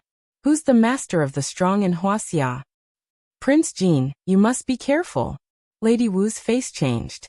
She put on her shoes and got off the sofa. She stood up and said seriously, I heard that Kong Taechu is arrogant and unruly. He's fierce and difficult to provoke. Don't provoke Kong Taechu's anger. The enemy is right in front of us. We haven't killed many of them, but we're already in chaos. I have my own decision. What did his anger amount to? He can't even withstand a single blow from me. He can only kneel and beg for mercy. Jin Zixuan's eyes were filled with arrogance as he snorted coldly. He was completely unmoved as he swaggered off. Who was he? He was the descendant of the Aizenjoro family. He was the crown prince and the future head of the family. He had connections with the Stellar Sky domain. No matter how strong Kong Taechu was, he was just a commoner. How could he compare to the original royal family? Wu family head, I'll take my leave. As for Nalanli and the other two, they followed after him. A smile of schadenfreude appeared at the corners of their mouths. They were so happy that the muscles on their faces were twitching crazily. Hee, our Nalan family can't deal with you. I don't believe that Jin Sohyun can't suppress you. They have 3 Earth Immortals. They are the authentic reclusive royalty. They have a strong foundation. These 3 are Kong Taechu. Oh Kong Taechu, even if you have cultivation, you've just recovered from your serious injuries. I'm afraid you're not at your peak. At most, you're in the human immortal realm. How could you be a match for 3 Earth Immortals? What's more, Jin Sohyun was the deputy head of the Reclusive Royalty Alliance. He could mobilize more forces. Haha, Jiang Tian, oh Jiang Tian, you're surrounded by enemies. The Holy See, the Brahmin, and Huaxia's reclusive royalty. Who could withstand it? Your time of death has come. Nalanli and the other 2 brothers didn't say a word. However, deep in their eyes, there was a sharp and cold killing intent. How dare you slap my face? How dare you trample on the dragon protection lineage? This time, I'll make you regret it. I'll make you cry and kneel before me. Then, I'll cut you into pieces and put you to death. Chapter 987. He couldn't bear Nalan Bo's humble pleading. The next morning, Jiang Tian restored Nalan Jun's memory and took out the soul-devouring avatar. Nalan Bo promised again and again that the Nalan family would never offend Jiang Tian again. They would respect Jiang Tian in the future. After Nalanli and his brothers came back, they seemed very calm. They didn't show off in front of Jiang Tian. Instead, they were more respectful to Jiang Tian and waited for Jin Sohyun to come and suppress Jiang Tian. Naran Qinghe secretly found Jiang Tian and said with a serious face, Jiang Tian, Jin Sohyun is likely to come and talk to you face to face. He might even attack you. You'd better leave. Aizenjoro family was very powerful. It was said that they had Earth Immortals and powerful people who would dare to provoke them. They also had a place in the Reclusive Royalty Alliance. Even if Jiang Tian was a celestial immortal, he would probably be crushed by them. Although the Tianqing school had a lot of people, the Holy See and the Brahmin were too much for him to deal with. Let's talk. Why should I leave? Jiang Tian was sketching the 9 dragons spirit guiding array on the map. He didn't even raise his head. He didn't care about this at all. I tried to persuade you, but you didn't listen. If you want to die, then go to hell. Naran Qinghe couldn't help but be disappointed with Jiang Tian. Her eyes were cold as she muttered softly. He didn't know how to hide his strength and avoid the sharp edge. No matter how strong he was, he would fall sooner or later. Do you know that if others talked to me like this, they would have died several times? Jiang Tian raised his eyebrows. His eyes were filled with killing intent as he stared at Naran Qinghe. You want to kill me? Why don't you know how to be kind? Nalan Qinghe was so scared that she stumbled back. However, in the end, Jiang Tian shook his head and chuckled. Forget it. I won't kill you on account of your kindness. I have good intentions, but you want to kill me. It seems that I shouldn't be on your side. Naran Qinghe is full of resentment. She turns around and leaves, leaving Jiang Tian alone in the study to draw the outline of the formation. Jiang Tian quickly finished drawing the 9 dragons guiding soul array. At this time, Yi Tianren suddenly contacted Jiang Tian to report the situation.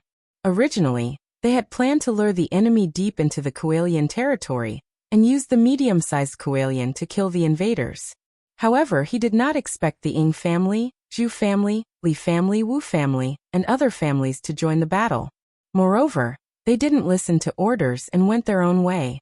Their attempts to lure the enemy were interrupted several times. What kind of trouble do you think you're going to cause? Jiang Tian was so angry that his eyebrows twitched. He snorted and said, "Announce that Tianqing school doesn't need their help. Tell them to get lost." "Yes, Master." Yi Tianren received the order and immediately issued the announcement. He also asked Cao Shixiang to mediate and get the reclusive royalty people to withdraw from the battlefield. The formation is completed. What we lack now is 9 spiritual energy revival seeds. The Brahman and the Holy See should have a teleportation formation that leads to West Earth and the Heavenly Kingdom. The divine light in Jiang Tian's eyes was extinguished, shooting out like swords. He couldn't wait to slaughter the Holy See and the Brahman, kill his way to the Heavenly Kingdom and the West Earth, and find the spiritual energy revival seeds. However, the Qingming festival was coming soon. Jiang Tian also wanted to fulfill Qing'er's wish, so he was not in a hurry. Jiang Tian and Nalan Bo organized the ceremony for the return of Nalan Iran's ashes. However, Naran Qinghe was no longer willing to pay attention to Jiang Tian. Every time she saw him, she would stay far away from him. Soon the Qingming festival arrived. In the western suburbs of Wuxia, on a desolate mountain, the sky was covered with dark clouds and drizzling. Jiang Tian, who was dressed in black, held a large black umbrella and stood behind Zhao Xueqing. Zhao Xueqing, who was dressed in a black dress, looked at the picture of the beautiful woman on the tombstone. Her beautiful eyes were filled with tears as she sobbed. "Mom, I've grown up. I'm married and I'm pregnant. My husband's name is Jiang Tian. He's very powerful. He's the most powerful person in the entire world. He loves me very much. Don't worry, no one can hurt me anymore. I'm sorry. I'm unfilial. I haven't come to see you all these years." At that moment, she was in a trance. It was as if the gentle woman in the picture was smiling at her. It was as if she was telling her that she had never regretted her choice to give birth to Zhao Xueqing. Zhao Xueqing tearfully offered a wreath and offerings. She said gently, "Mom, we're here to bring you home." Zhao Qianru instructed a few workers to open the tomb and take out the urn. Zhao Xueqing hugged it tightly in her arms and rushed to the Nalan family's cemetery. The Nalan family's cemetery was located on a hillside in the northern suburbs of Wuxia. It was a good location to hide the wind and gather water. It occupied an area of about 100 acres. At that moment in the cemetery, it was filled with the direct and collateral descendants. Everyone was dressed in black and had solemn expressions. Even the injured Nalan too was present, even though he was in a wheelchair. However, his expression was a little gloomy. "Dad, almost everyone is here. Qing'er and Jiang Tian are here too." Nalan Li stepped forward and said, "Good." Nalan Bo nodded and stepped forward with a walking stick. He scanned the crowd and said, "Today I have 2 things to announce. First, from today onwards, Iran's ashes will be moved to the family cemetery. The memorial tablet will be returned to the family ancestral hall." He looked at Zhao Xueqing apologetically and said, "Qing'er, back then, because of my conservative thinking, I didn't publicly acknowledge you. I've made you suffer, and I've also made your mother suffer. No matter what, the blood that flows in your veins is the blood of my Nalan family. Today grandfather apologizes to you and your mother." As he spoke, he bowed deeply to Zhao Xueqing. Zhao Xueqing quickly stepped forward to support him. She said sadly, "It's all in the past. Grandpa, please don't take it to heart. In the end, people have to look forward. I'm old. As the saying goes, one can only know one's destiny at 50. I have a rough idea of how long I can live." Nalan Bo straightened up and scanned the crowd. He said in a loud voice, "I won't live long. I don't have long to live. The Nalan family needs a suitable leader to rebuild the family's glory. As soon as he said this, everyone's face changed. Nalan Li's face turned as pale as a sheet of paper. He couldn't believe it.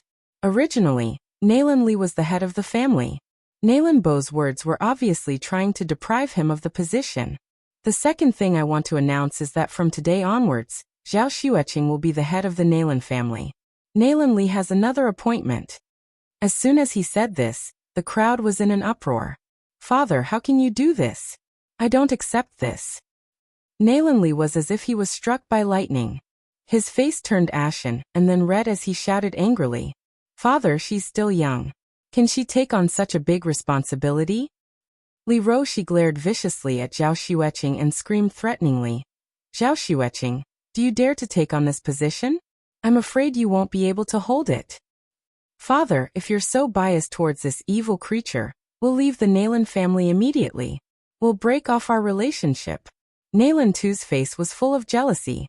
His gaze shot towards Zhao Xueqing like an arrow and said coldly, Tianqing School and Jiang Tian are enemies on all sides. They're going to be finished soon. Now that you're tied to them, you're digging your own grave. A married person is like water that has been poured out. She's just a granddaughter. How can she take on such a heavy responsibility? Nalan Qinghe was so angry that she almost went crazy.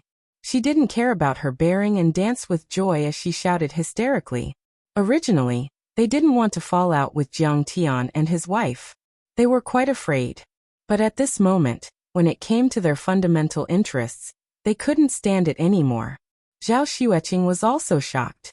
She quickly said, Grandfather, my ability is limited. I'm afraid I don't have the energy and time to manage the Nalan family. One of Nalan Bo's clan brothers stepped forward and said earnestly, Brother, our Nalan family has never had a precedent of a woman taking on the role of the head of the family. It's definitely not a good thing for a hen to take over the morning. What era are we living in? Women can hold up half the sky. I think Qing'er's ability is much stronger than yours and mine. Nalan Bo didn't pay attention to his clan brother's suggestion. His gaze swept across the crowd and said coldly, This is my decision. If any of you want to quit, quit immediately. Without you unfilial sons, the Nalan family would be better off. The old man exploded in anger. Nalan Li and the others looked bitter and didn't dare to speak. Moreover, they knew that Jin Sohyun was already on the way and would be here soon. And once Jin Zixuan arrives, Jiang Tian, just wait to be crushed to death. Just wait to be dismembered into 1,000 pieces. I'll let you be happy for 3 minutes. So what? Nalan Qinghe was the only one who spoke in a loud voice. I object. She's an ominous person. A demon who will bring disaster to our Nalan family. Slap. Jiang Tian made a move and slapped her to the ground. His eyes were cold as he said, You dare to scold my wife? You want to die. You think I don't dare to kill you? Chapter 988. You dare to hit me? You dare to threaten me? Grandpa. Nalan Qinghe's mouth was bleeding and her face was blooming. She looked at Nalan Bo pleadingly and shouted. However, Nalan Bo ignored her and looked at Zhao Xueqing with hope. Qing'er, if these people from the Nalan family were useful, I wouldn't ask you for help. However, they are too disappointing. In the long run, the Nalan family will be destroyed in their hands. Grandpa, this. Zhao Xueqing's heart was in a dilemma. She didn't want her relationship with the Nalan family to be so stiff. If she stole her uncle's position, she was afraid that everyone would hate her. More importantly, she was now the mother of Sidoni, the female master of a peerless sect, and one of the top beauties in the world.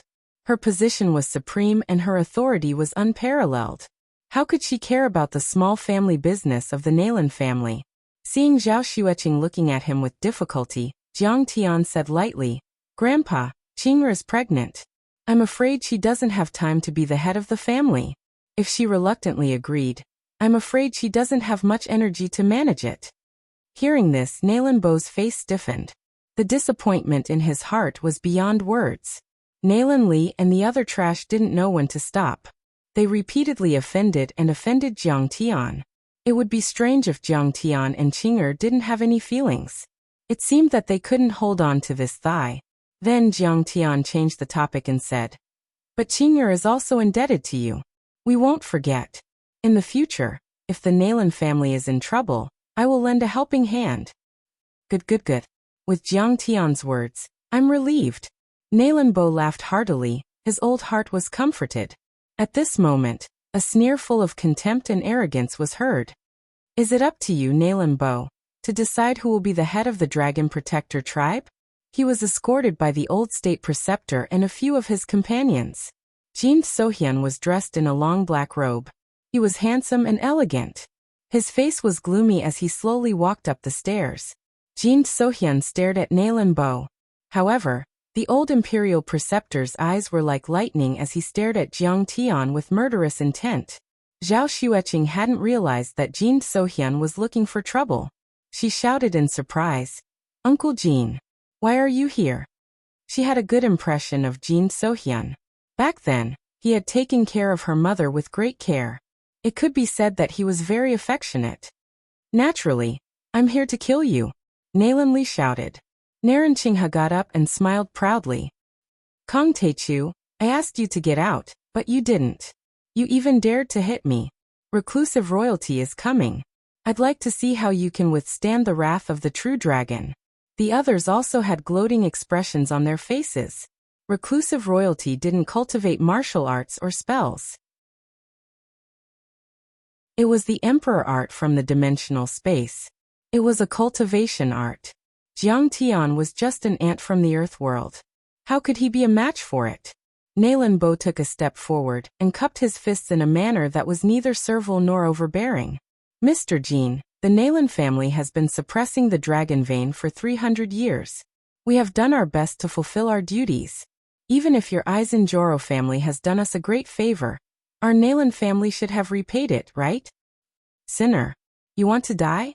The ancestral family rules are passed down forever. It's not something you can change just because you want to.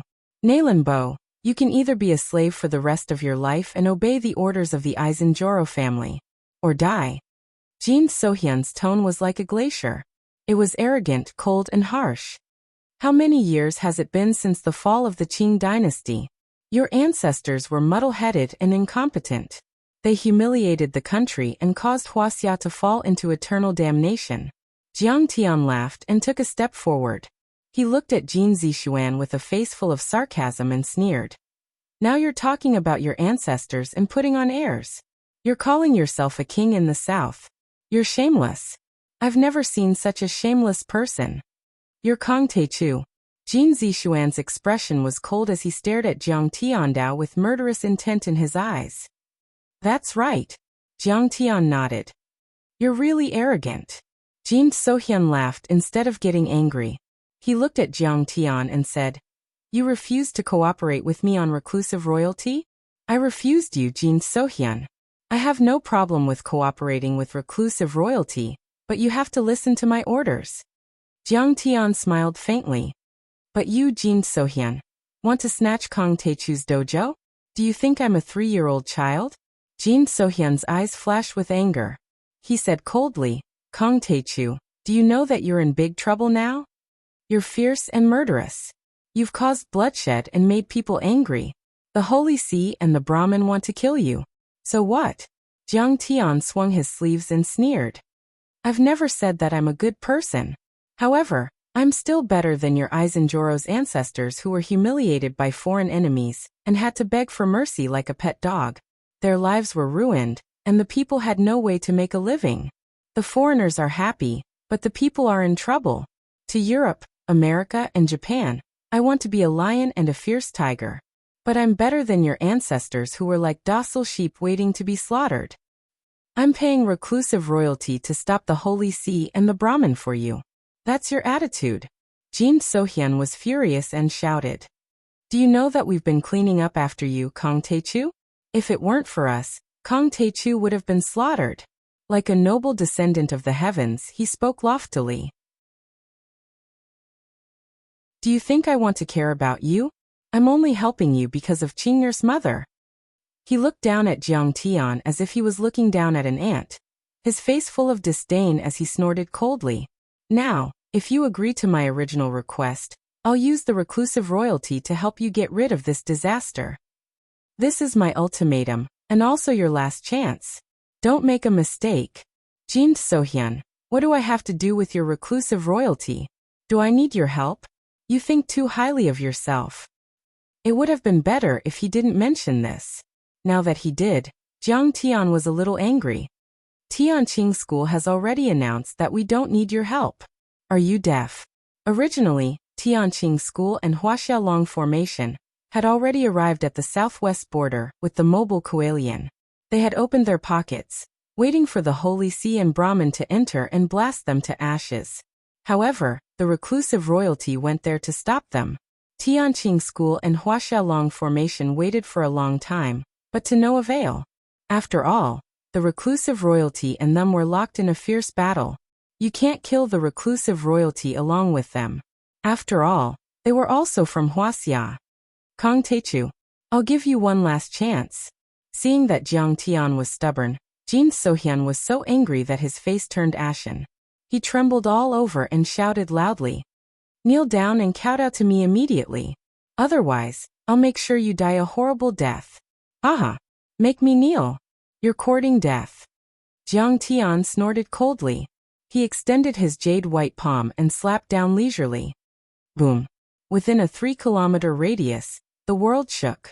A golden true essence palm of 7th metal suddenly fell. The golden giant palm pressed down on Jin Sohyun like a mountain, trying to make him kneel. "You! How dare you!" Jin Zishuan let out a tiger-like roar. His robe began to billow, and imperial qi began to emanate from him. A black dragon-like aura began to appear behind his back. It traveled along his spine and rushed to the top of his head, as if it wanted to soar up into the sky. He used to practice the Black Dragon Emperor art, which came from the Tianqing boundary, and was also a cultivation art. In addition, he was half an immortal state warrior, and his combat power was not much weaker than an ordinary Earth-level deity. That was why he dared to provoke Jiang Tian so recklessly. "Black Dragon out. Open!" he shouted. The Black Dragon Emperor Qi surged and became more than 10 meters tall, trying to break through the restriction formation. But what was unexpected was that the Black Dragon Emperor Qi only lasted for half a second before it was shattered together with the astral wind. Immediately after, an unstoppable force descended from the sky. The golden giant palm crushed the Black Dragon Emperor Qi effortlessly. With a bang, he fell to the ground and kowtowed. Jin Sohyun was defeated with one palm. How is that possible? The people of the Nalan family were shocked. The Jin clan and many other royal clans cultivated the regent art. Even if Jin Zishuan was facing an earthly immortal realm expert, he would still be able to deal with them easily. But now he was actually suppressed by Jiang Tian with a single strike. "Kong Teichu, how dare you force me to kneel?" Jin Sohyun couldn't accept it and shouted angrily. Jin Sohyun was a member of the royal family and had a noble bloodline. But now he was forced to kneel by Jiang Tian. This was a great humiliation. It was worse than killing him. "Peasant? I dare you to call me that again." Jiang Tian pulled him up. Smack. Blood spurted out from the corner of his mouth, and a few of his teeth flew out. "Kong Teichu, kill me if you have the guts. Otherwise, the Aizenjoro family will kill you." Jin Sohyun shouted angrily. "Do you think I won't kill you? As you wish." Jiang Tian's purple eyes flashed, and he was about to kill him.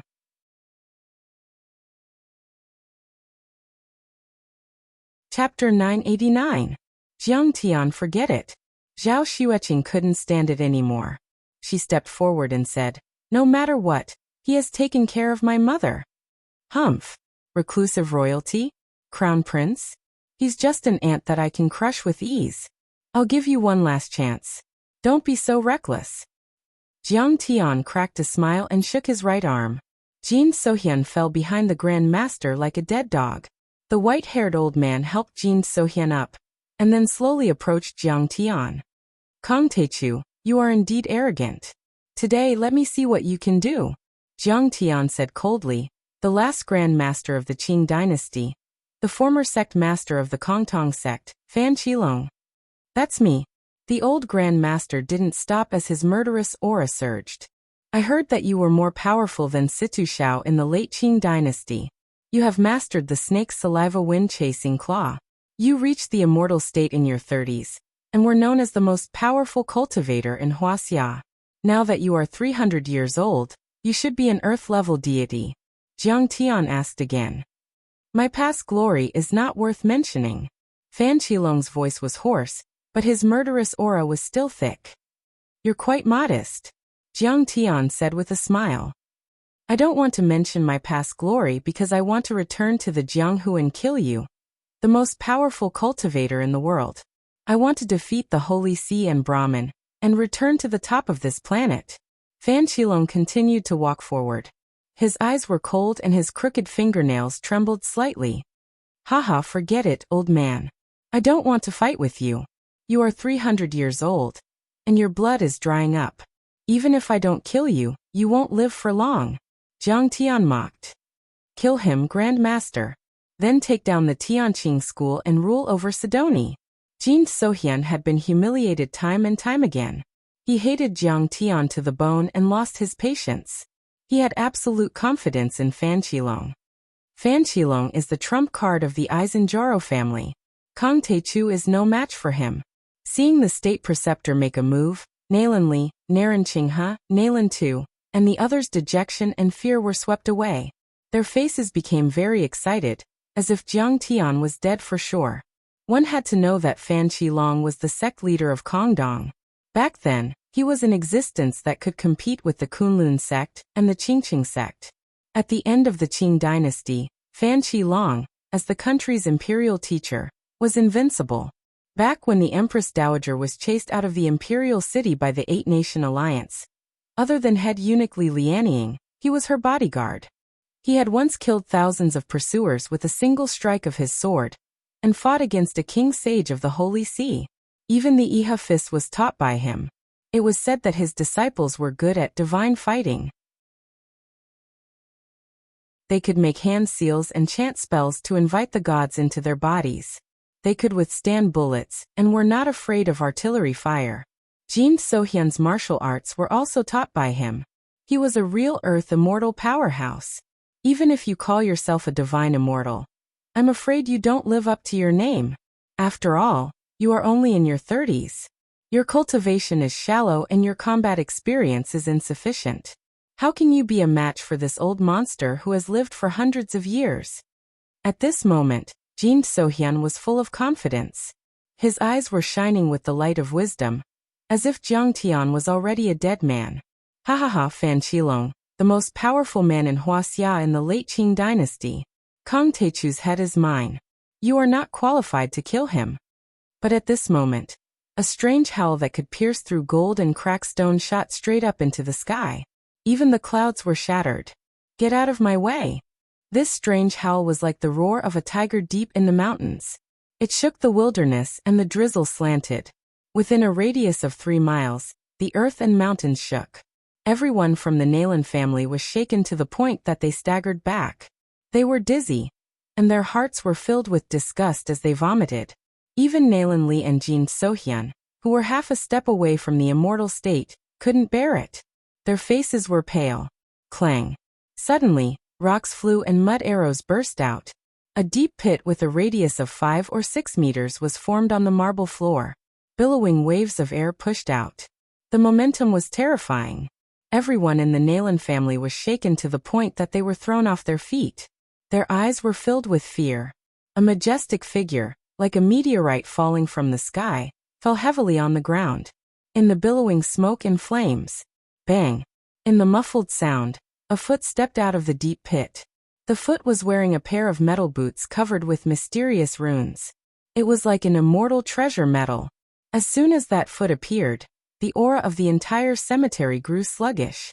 A sinister coldness enveloped the entire area, and a violent pressure surged out in all directions.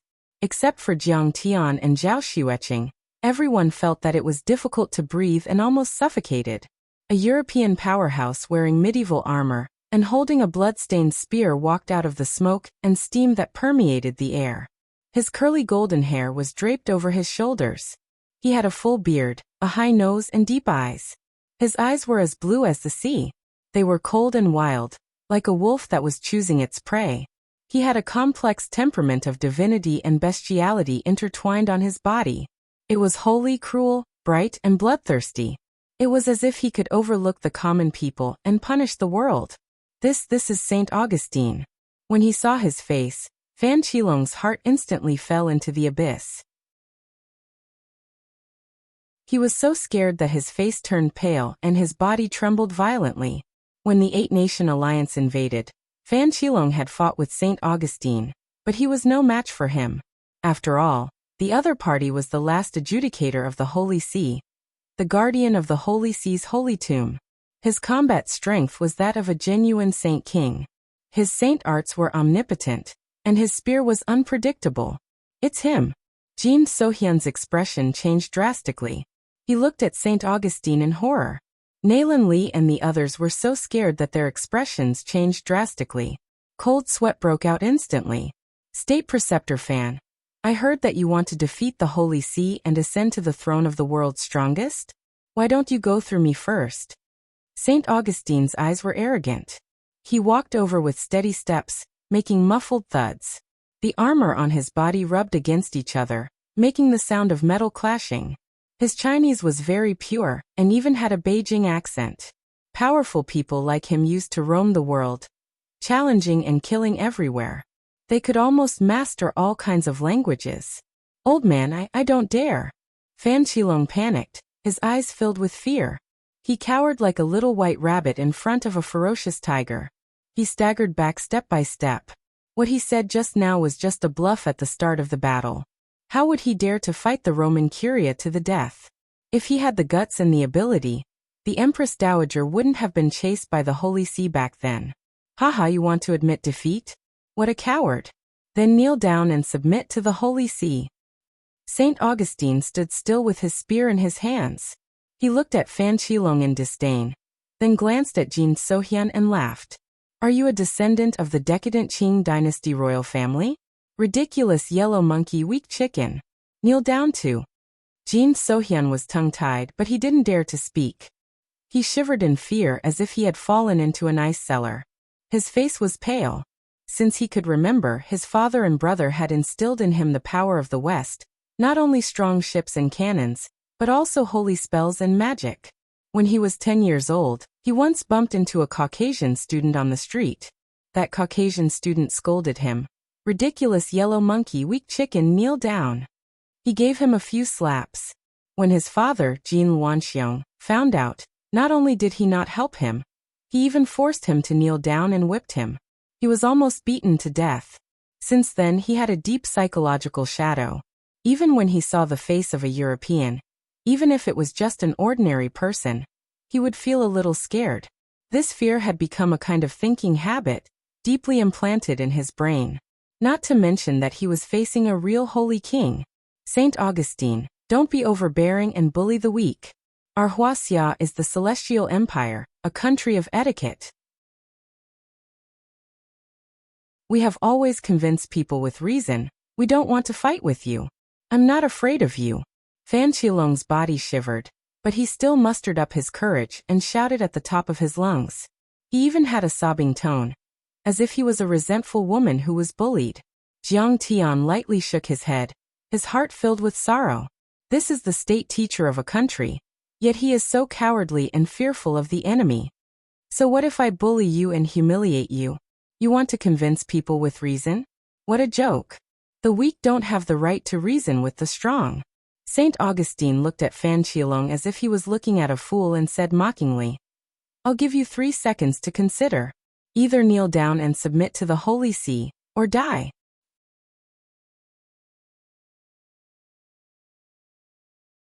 Chapter 990. 3-2-1.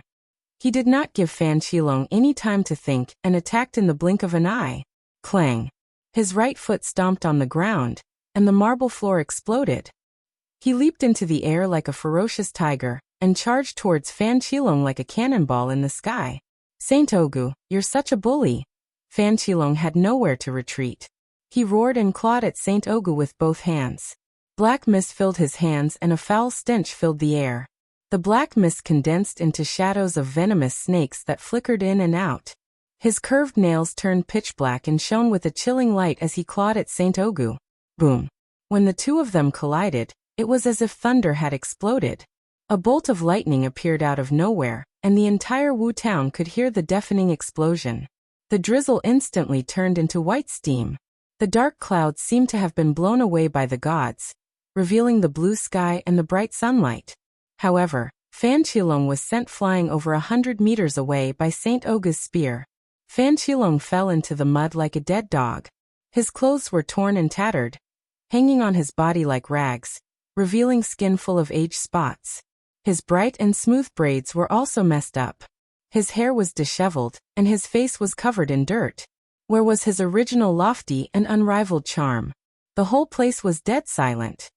The Grand Tutor, lost so miserably. Jin Sohyun and the Nalan family were terrified. They shivered as if they had fallen into an ice cellar.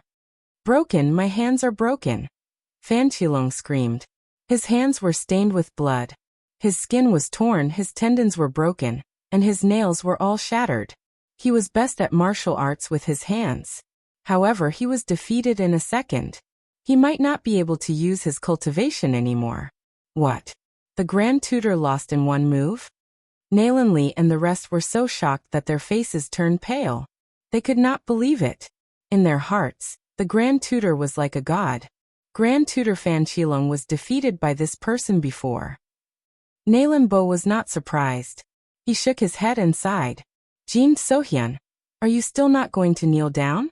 People of a fallen country, it is your honor to submit to the Holy See. Or let me twist your head off." Sheng Aogu's eyes were filled with arrogance, and his face was filled with cold killing intent. Jin Sohyun was so scared that his legs turned to jelly. He staggered backward, just like his ancestors. "This old man will fight it out with you." Fan Qilong roared, exerting all his strength, and rushed toward Saint Ogu like a black gust of wind. Although this kind of person was sinister and vicious, there was one thing about him. He was loyal and devoted to his master. As a vassal, the monarch worries about the vassal, and the vassal works hard. When the monarch is humiliated, the vassal dies. He had no choice but to fight regardless of life and death. However, Saint Augustus's hand reached out, and a ray of holy light shot out, directly grabbing Fan Qilong. A large hand that was like an iron clamp tightly grabbed his throat, and lifted him up like an eagle grabbing a chick. "Ant. Remember, in front of me you Fan Qilong are just a weak ant." Saint Augustus grinned, and then smashed Fan Qilong to the ground like a rag. Rumble. Another big hole appeared on the marble floor. Fan Qilong screamed. His face was pale and gloomy as he spurted out a mouthful of blood. "Grand Tutor of the Qing dynasty? Unfortunately, you're too weak." Saint Augustus's face was full of mockery. He raised his right foot and stomped down. Crack. Fan Qilong's sternum was broken. Blood spurted out like an arrow. Fan Qilong's chest was pierced through by his foot.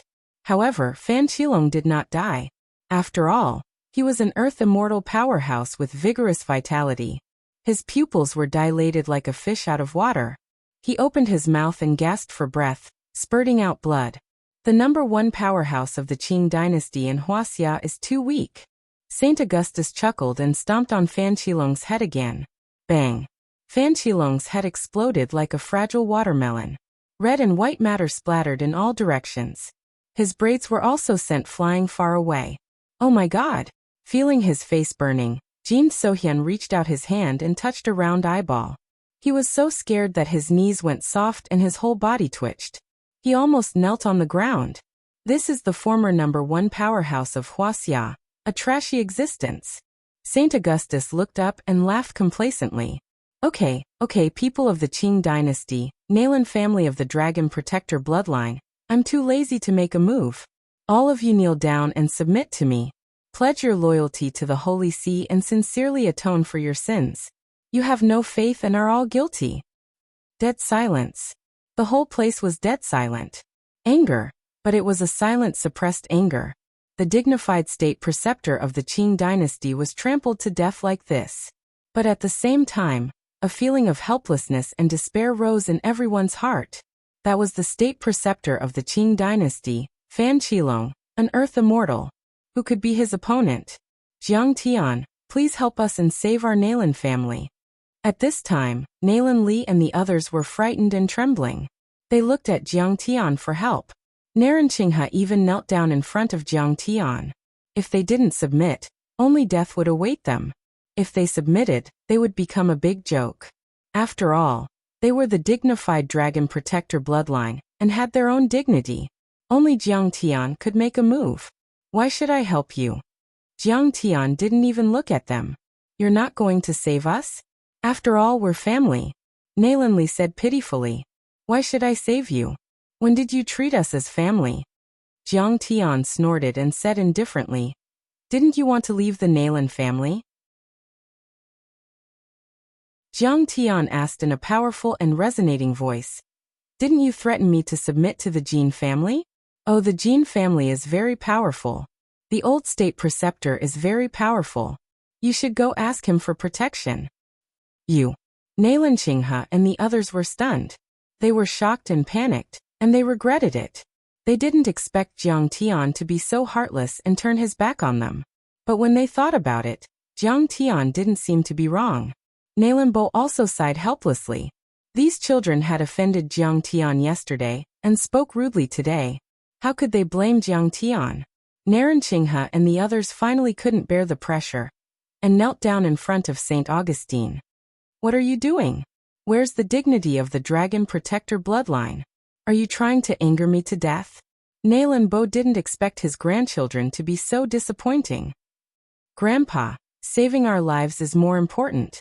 If we lose our lives, what dignity is there to talk about? Naran Qinghe said with a frown. Nalan Bo still wanted to say something. Suddenly, anger, unwillingness, humiliation, and many other complex emotions flashed across Jin Sohyun's face. But in the end, he knelt down and even kowtowed to beg for mercy. Dad, you're right. The imperial family's fortune is broken and the true dragon is gone. What dragon are we protecting? What dignity is there to talk about? Nalan Li chuckled and kowtowed to St. Augustine without any shame. Everyone else followed suit. For a moment, everyone present was kneeling. Only Jiang Tian, his wife, and Nalan Bo were left standing there. Seeing this, Nalan Bo's face was dejected and miserable. He laughed crazily and said, If people don't fear death, why should they fear death? His eyes were filled with sorrow and despair. Haha, the great Qing's destruction was already destined. What broken fortune, destroyed dragon veins, it's all nonsense. It's all because of one thing. Rotten, muddle-headed, soft, cowardly, too disappointing. Even the dignified reclusive royalty is kneeling to me. How satisfying. Seeing this, St. Augustine was overjoyed and laughed arrogantly. No wonder you Wuxia people are called the sick men of East Asia. The cultivation techniques of Wuxia are also so weak. Haha, I really look down on you. But in my eyes, you're just a bunch of ants. I won't kill you. I just need to let the world know the power of the Holy See. The Great Wuxia has a history of 5,000 years. There are countless people with extraordinary abilities. How can a bastard like you have the right to comment on it? Suddenly, a cold voice sounded. It was Jiang Tian who stepped forward and reprimanded St. Augustine. Jiang Tian, don't mess around. Nalan Bo was shocked to the point his face changed drastically, and he pulled Jiang Tian. It was rumored that Jiang Tian had used the space-time reversal saber art in his battle with Yi Tianren, and was heavily injured. Of course, according to what Nalan Li and the others said, Jiang Tian could still use some psychic abilities, but this did not mean that Jiang Tian could compete with St. Augustine. If Jiang Tian died, who would the Nalan family rely on in the future? If Jiang Tian died an unnatural death, how was he going to explain to Qing'er's mother after he passed away? Kang Teichu, you're crazy. Kneel down and admit defeat. Jin Sohyun also turned his head and reprimanded. His eyes looked like they could eat people. Everyone was kneeling down and submitting, enduring humiliation in exchange for a chance to live. But with St. Augustine's murderous personality, he would definitely be enraged. Not only would he kill Jiang Tian, he might even kill everyone present. Kang Teichu, are you crazy? We begged you just now and you didn't help. Now that the Westerners have agreed to let us go, you're meddling in other people's business. Nalan too and the others roared. Naranchingha and the others turned pale as they hesitated whether to pull Jiang Tian back or not.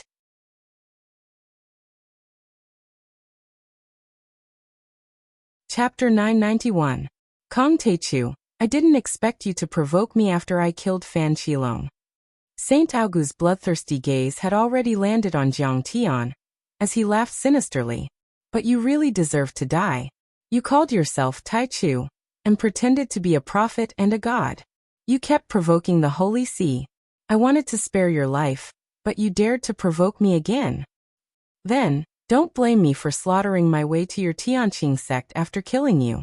I'll use this as a warning to the world that the Holy See is the most powerful orthodoxy on earth, and cannot be offended. Saint Augu said with the arrogance of dominating the world and punishing all living beings. He was the last adjudicator of the Holy See. He was in charge of criminal law and had burned many scientists and heretics to death. His hands were stained with blood, and there were tens of thousands of vengeful souls under his command. Even many immortal state warriors, blood ancestors and wolf ancestors had to retreat when they saw him. He said with a sneer, I heard that you've lost some power. I won't bully you. How about I only use one hand? He put his left hand behind his back and held the spear with his right hand. He said with disdain, I only need one hand. I can crush you into a pulp in one move. Under Saint Augu's murderous gaze, Nalan Li and the others felt as if they had fallen into an ice cellar. They didn't even dare to move a finger. He was so terrified that he could only run as far as he could, away from Jiang Tian, the god of plague, and cut off all ties with him. In an instant, everyone retreated and scattered in all directions. Naranchingha shouted, Saint Augu please. Lord Sheng'ao, please investigate thoroughly. Jiang Taichu has nothing to do with my Nalan family. Please don't take your anger out on the Nalan family. Only Nalan Bo stood with Jiang Tian and his wife. He was so angry that he beat his chest and stomped his feet. He shouted, You bastards! You have no humanity and no guts. How can the Nalan family give birth to scum like you? Let's attack together, and we might have a chance to defeat him. A young girl who looked to be less than 20 years old and was wearing a leather jacket, rushed over with a pistol in her hand, and shouted loudly, You're in trouble. Saint Augu, how dare you commit crimes in Wuxia? I won't let you go. Achu, Zhao Xueqing shouted softly. This girl was called Nalan Chu. She was the granddaughter of Nalan Bo and his concubine. She didn't have a high status in the family, but she treated Qing'er well, and had always treated her like her own sister. Perhaps she didn't like the atmosphere of a feudal family, so she left the family a long time ago. For the past few days, she had been pursuing Saint Augustine. Today, she had taken a day off to rush back to see her cousin. However, he didn't expect to bump into Saint Oga the moment he arrived at the family graveyard. Cousin brother-in-law. Nalan Chu didn't know the strength of Jiang Tian and his wife. Although she was trembling with nervousness, she still stood in front of them. Pointing his spear at Saint Augustine, he shouted loudly, Let's go! Saint Augu, Nalan Chu, an investigator of our country's security division, orders you to surrender immediately. Jiang Tian couldn't help but laugh. He didn't expect that the one who dared to stand out from the Nalan family was a little girl. Achu, hurry up and leave.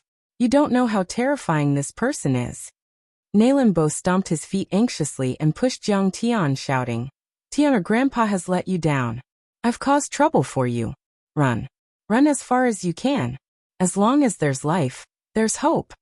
Jiang Tian took a step forward, his face calm and unhurried, and said lightly, He killed a few of my men, Zhou Zhenghao Wazimu. I have to avenge them. He pried away Nalan Bo's withered twig-like hands that were tightly gripping his sleeves. He strode over to Saint Augustus and said with a cold gaze, Don't worry. Also, he humiliated Wuxia. As a descendant of Yan and Huang, I have to teach him a lesson. Saint Augu, I only need a finger to kill you today. As for you, please use your full strength. Nalan Bo was left in place, shaking his head and sighing. He stomped his feet, and his eyes suddenly turned red. He had the urge to cry. Nalan Li and the others must have repeatedly humiliated and disrespected Jiang Tian, forcing him to hand over Sidoni. This made Jiang Tian anxious to prove his strength. After all, Jiang Tian couldn't kill Nalan Li and the others. Now that he thought about it, only Jiang Tian, who was loyal and unyielding, was the hope of the Nalan family. These descendants of the family were useless. Reckless. Haha, Kong Techu, you are indeed arrogant. But to offend my holy see, you must pay with your life. Saint Augu was enraged. His aura soared and his eyes were as cold as knives. He dragged his spear toward Jiang Tian and coldly said, "Today I won't kill you, only Kong Techu. I only ask that everyone be my witness." He was courting death, not me, Saint Augu, who took advantage of his injury to bully him. Everyone was overjoyed when they heard this. Kong Techu had danced well. Who would have thought that he would actually infuriate Saint Augu, allowing him to keep his life? A trace of coldness appeared in Jin Zixuan's eyes as he scanned the surroundings. Kneeling and submitting today was a great humiliation. If this were to spread, he would become the laughingstock of the world. And Jiang Tian's death could cover up some of the news. If he killed the Nalan family, the news wouldn't spread. Kill. Saint Augu's eyes were ferocious as he walked faster and faster. In the end, he dashed out like a tiger charging out of a dragon. The heavy spear dragged on the ground. The sharp tip of the spear rubbed against the marble floor, creating sparks. Rumble. He stomped down, and a bright holy light shot out from under his feet. It was as if a sun had appeared out of thin air, dazzling everyone. The marble floor under his feet turned to dust, creating a 10-meter deep pit. Violent shockwaves blasted the rubble in all directions. The surrounding tombstones were hit by the rubble and were pushed around by the shockwaves. Some even cracked and exploded. Eternal fire of hell, eternal punishment. Kong Techu, you will taste this pain day and night. Saint Augu roared, thrusting out with his spear. Instantly, wherever the spear passed, black gas filled the air. Within a radius of several thousand meters, the sun and moon lost their light. It was pitch black. The air was scorching hot. Crimson flames spewed out like a volcanic eruption with lava flowing everywhere. The dark angel roared as he swung his weapon. The nameless insect bared its fangs and brandished its claws. The intense earth fire seemed to burn the heavens and all sins. A bitter, austere, and indescribable pain enveloped Jiang Tian. Seeing this, countless people's faces turned grave. They exclaimed, "The Book of Revelation once recorded. In the bottomless pit of darkness, there are immortal insects and inextinguishable flames, causing people to suffer for eternity." Saint Augu actually simulated the punishment of hell with a single spear. Too terrifying.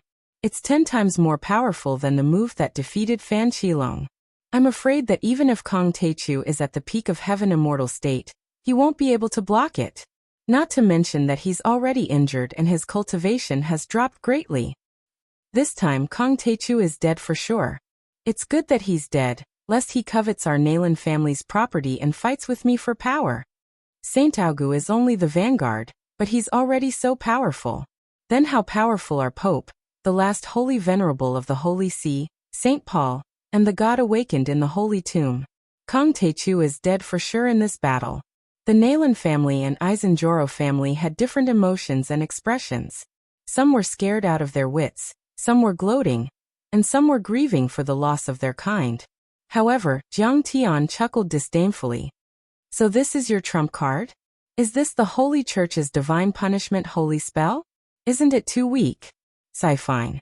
I'll show you what a true divine punishment is." Jiang Tian shook his head and sighed.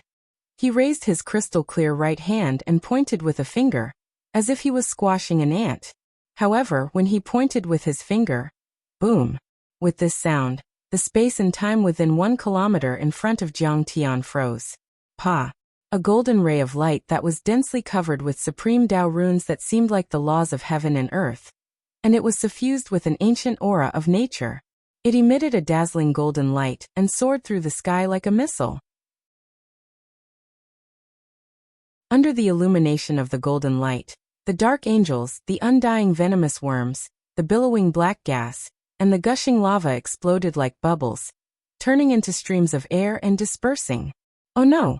Saint Augu's face was filled with shock and he was alarmed. His sacred art phenomena could kill an immortal state warrior. It took Saint Augu hundreds of years of hard work to form them, but they couldn't even last a second. Kong Taechu was so powerful. He stomped his feet in the air, holy light gushing out from the soles of his feet. He roared as he soared into the sky like a rocket. Dragging his spear, he turned into a streak of black light and retreated like a shooting star.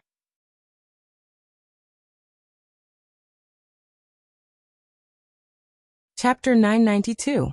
Saint Augu was indeed extraordinary. He instantly broke through 2 times the speed of sound, and his speed had reached an unimaginable level. He could even dodge the continuous shots from the Barrett sniper rifle. However, Jiang Tian's finger beam was even faster. In the blink of an eye, it crossed hundreds of meters, and was only a few meters away from Saint Augu. Block for me. Saint Spell, Shield of Holy Light. Saint Augu roared loudly like a sudden clap of thunder. It was so loud that everyone's eardrums were about to burst and their heads were buzzing. He shook his spear and dazzling holy light spread out. The tip of the spear trembled rapidly and drew several arcs in the air. Suddenly, the dazzling holy light formed a huge shield with a radius of 3 meters. There was a cross on it with thorny flowers and angels flying. It looked holy and mystical. However, all of this collapsed in a second. The finger beam shattered the shield of holy light and hit the tip of the spear. Crack! A shocking crack quickly spread from the tip of the spear along the shaft of the spear. The entire spear exploded inch by inch in the blink of an eye and flew in the air like pieces of paper. Saint Augu's body shook violently and his hands were stained with blood. He was so scared that his soul almost left his body. He roared, "Holy light speed!" and was about to use a secret technique to escape. However, it was already too late. The Gungjin finger beam increased in speed and tapped his chest, breaking through layers of holy light defense and armor. It pierced through his chest and flew back. Saint Augu's body, which could withstand the barrage of cannons and wasn't afraid of the cluster missiles, exploded in the air, turning into a rain of sparkling flesh that rained down. Boom! The shockwave didn't stop, and a mountain with a radius of 1 mile was razed to the ground. Jiang Tian's finger beam broke the Hell God's punishment, broke the shield of holy light, shattered the spear, and finally killed the last adjudicator elder of the Holy See Adjudication Institute, Saint Augu. The entire place was dead silent. Not a single sound could be heard. No one had expected such an outcome. All the members of the Nalan family were shocked and no one dared to speak. From Saint Augu's arrival to Jiang Tian's finger beam killing him, only a few minutes had passed. However, everyone's mood was like riding a roller coaster, going up and down, turning the world upside down. Whether it was Saint Augu's unparalleled might that defeated Fan Qilong with 1 spear or Jiang Tian's finger that swept across the sky, they were all deeply shocked. Was this still the power of a human? In particular, Jiang Tian's finger was as powerful as a missile, and it even shattered their souls. So you're actually so powerful. With a single finger, he killed the Holy King of the Holy See. No wonder you don't even care about reclusive royalty. Naranchingha's beautiful eyes almost popped out of their sockets. Nalanli was so scared that his whole body quivered. He couldn't wait to give himself a few slaps. She dared to covet Sidoni with her looks. The rest of the Nalan family felt a burst of regret. If they had known that this Master Kong was so powerful, they would have curried favor with him. Jin Sohyun's body went limp, and he collapsed to the ground, his heart filled with despair. This Kong Taechu was really too strong. He had offended him, and it would be difficult for him to survive today. Only Nalanbo's face was filled with ecstasy. He raised his eyebrows and laughed loudly, as if he had found a big gold ingot. Decades of pent-up anger were swept away. It seemed that the strength of this grandson-in-law of his was even stronger than he had imagined. Even the powerhouses of the Holy See could not withstand a single blow. With this kind of strength, does your Jin family still want to enslave our Nalan family? You'll be scared to death. Cousin, who is your husband? Why is he so powerful? Nalan Chu held Zhao Xueqing's hands and looked at Jiang Tian with shock and worship, as if she was looking at a real god. He is called Jiang Tian, and his other name is Kong Taechu. Zhao Xueqing said softly. Ah, it's him. Oh my God. He is my idol. Sister, your husband is really awesome. You are so lucky. Nalan Chu's beautiful eyes almost popped out of their sockets. They were filled with shock and surprise, as well as deep envy for Zhao Xueqing. Zhao Xueqing touched her big belly, and a smile appeared at the corner of her mouth. Deep in the depths of her eyes was a strong sense of pride. Yes. So this is my husband. My invincible and omnipotent husband. Only Jiang Tian stood with his hands behind his back. His face was calm, and he was neither sad nor happy. To others, the Holy See was one of the strongest orthodoxies in the world, but to Jiang Tian, it was not worth mentioning at all. In the eyes of everyone, Saint Ogu was the tomb keeper of the Holy Tomb, the last adjudicator of the Holy See, and a sage king-level powerhouse with a lifespan of hundreds of years. But to Jiang Tian, it was just a bug that Jiang Tian could squash to death with one finger. Jiang Tian could even crush the golden core powerhouses of the heavenly star small world. He had once killed 600 exalted immortals with one sword. Who on earth could stop him? A sage king's strength was only equivalent to the early stage of foundation establishment. To Jiang Tian, it was nothing at all. Master Kong, you are the true dragon of the 9 heavens. By the will of heaven, the Aizenjoro family is willing to honor you. Jin Sohyun's face was pale. He moved his knees and crawled to Jiang Tian, wagging his tail and begging for mercy. Let Master Kong know that I am the deputy chief of the Reclusive Royalty Alliance. If I say the word, all the Reclusive Royalty will listen to you. In addition, my Reclusive Royalty has already reached the southwest border to resist the strong enemy. Even if I don't have any merits, I still have to work hard. Even if I don't work hard, I still have to be tired. I hope you can show mercy. Do you think I'm a 3-year-old child? Jiang Tian snorted. He slowly raised his right hand and slapped Jin Sohyun's face. You have repeatedly offended and provoked me. If I don't kill you, how can I, Kong Taechu, maintain my dignity? Jin Sohyun was sent flying dozens of meters away. He rolled on the ground like a dead dog. His cheeks were bleeding and a few of his teeth had fallen out. The guards under him, who had been showing off before, didn't even dare to fart. They just knelt on the ground and trembled. Jiang Tian raised his hand and grabbed Jin Sohyun. He grabbed Jin Sohyun's throat with his right hand, and a cruel smile appeared on his face. Is your reclusive royalty very strong? Is it the mandate of the heavens? If you have the guts, fight me. I don't dare. I have eyes but failed to recognize a true dragon. In front of you, I'm just a bug. I apologize. Jin Sohyun was lifted up by Jiang Tian by the throat. He was completely suffocated. His face was red and his tongue was sticking out. He could feel the true qi in his body quickly flowing away. He couldn't help but be terrified. Apologize? What were you doing earlier? Slap. Jiang Tian slapped him again. Jin Sohyun's nose was bleeding and his nose was crooked. You dare to threaten me? Do you know what the name Kong Taechu represents? Slap.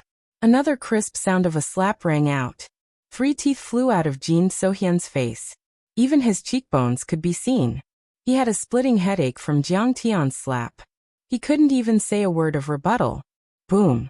Jiang Tian heavily threw Jin Sohyun to the ground. Jin Sohyun smashed a deep hole in the ground. His skin was lacerated and his clothes were stained with blood. Jiang Tian stepped on Jin Sohyun's head. He glanced at the Nalan family and sneered. Nalan Li Nalan Tu. Everyone, this is what you rely on. This is the so-called true dragon son of heaven. Isn't he too weak? Isn't he disappointing me too much? Jiang Tian, no, Master Kong. This is all a misunderstanding. Nalan Li and his brothers were scared out of their wits. They kept quiet out of fear, and didn't dare to make a sound. Naran Qinghe almost peed in her pants. When I lost my cultivation and had this trash as my backer, you dared to bully me?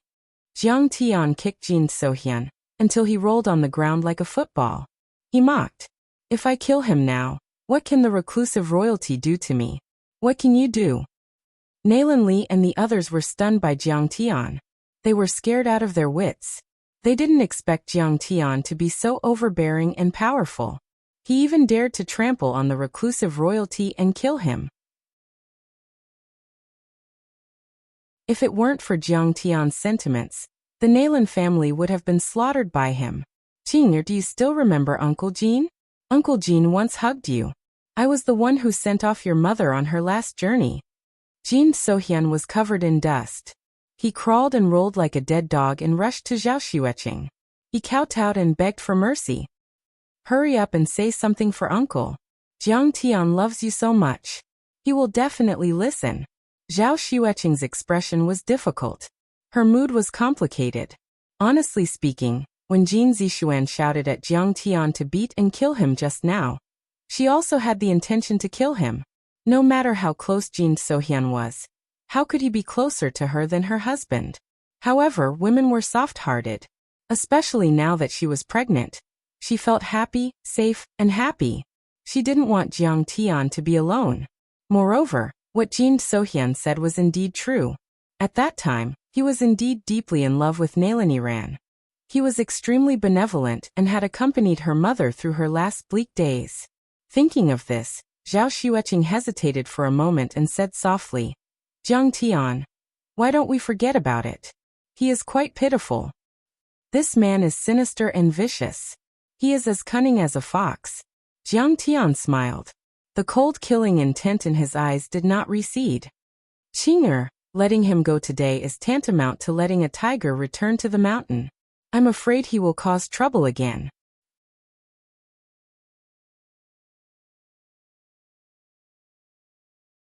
Chapter 993. Granduncle, please help me say something. I, Jin Sohyun, swear to God that I will never be an enemy of Jiang Tian. If we meet in the future, I will avoid him as a sign of respect. Knowing that he would be turned into a meat paste by Jiang Tian's palm, Jin Sohyun trembled in fear, and looked at Naylan pleadingly. Naylan also couldn't bear it. In the end, he let out a long sigh and looked at Jin Sohyun. The old man can speak for you. But if Jiang Tian spares you today, my Naylan family and your Aizen Joro family will no longer be monarchs and subjects. We won't have to listen to your orders.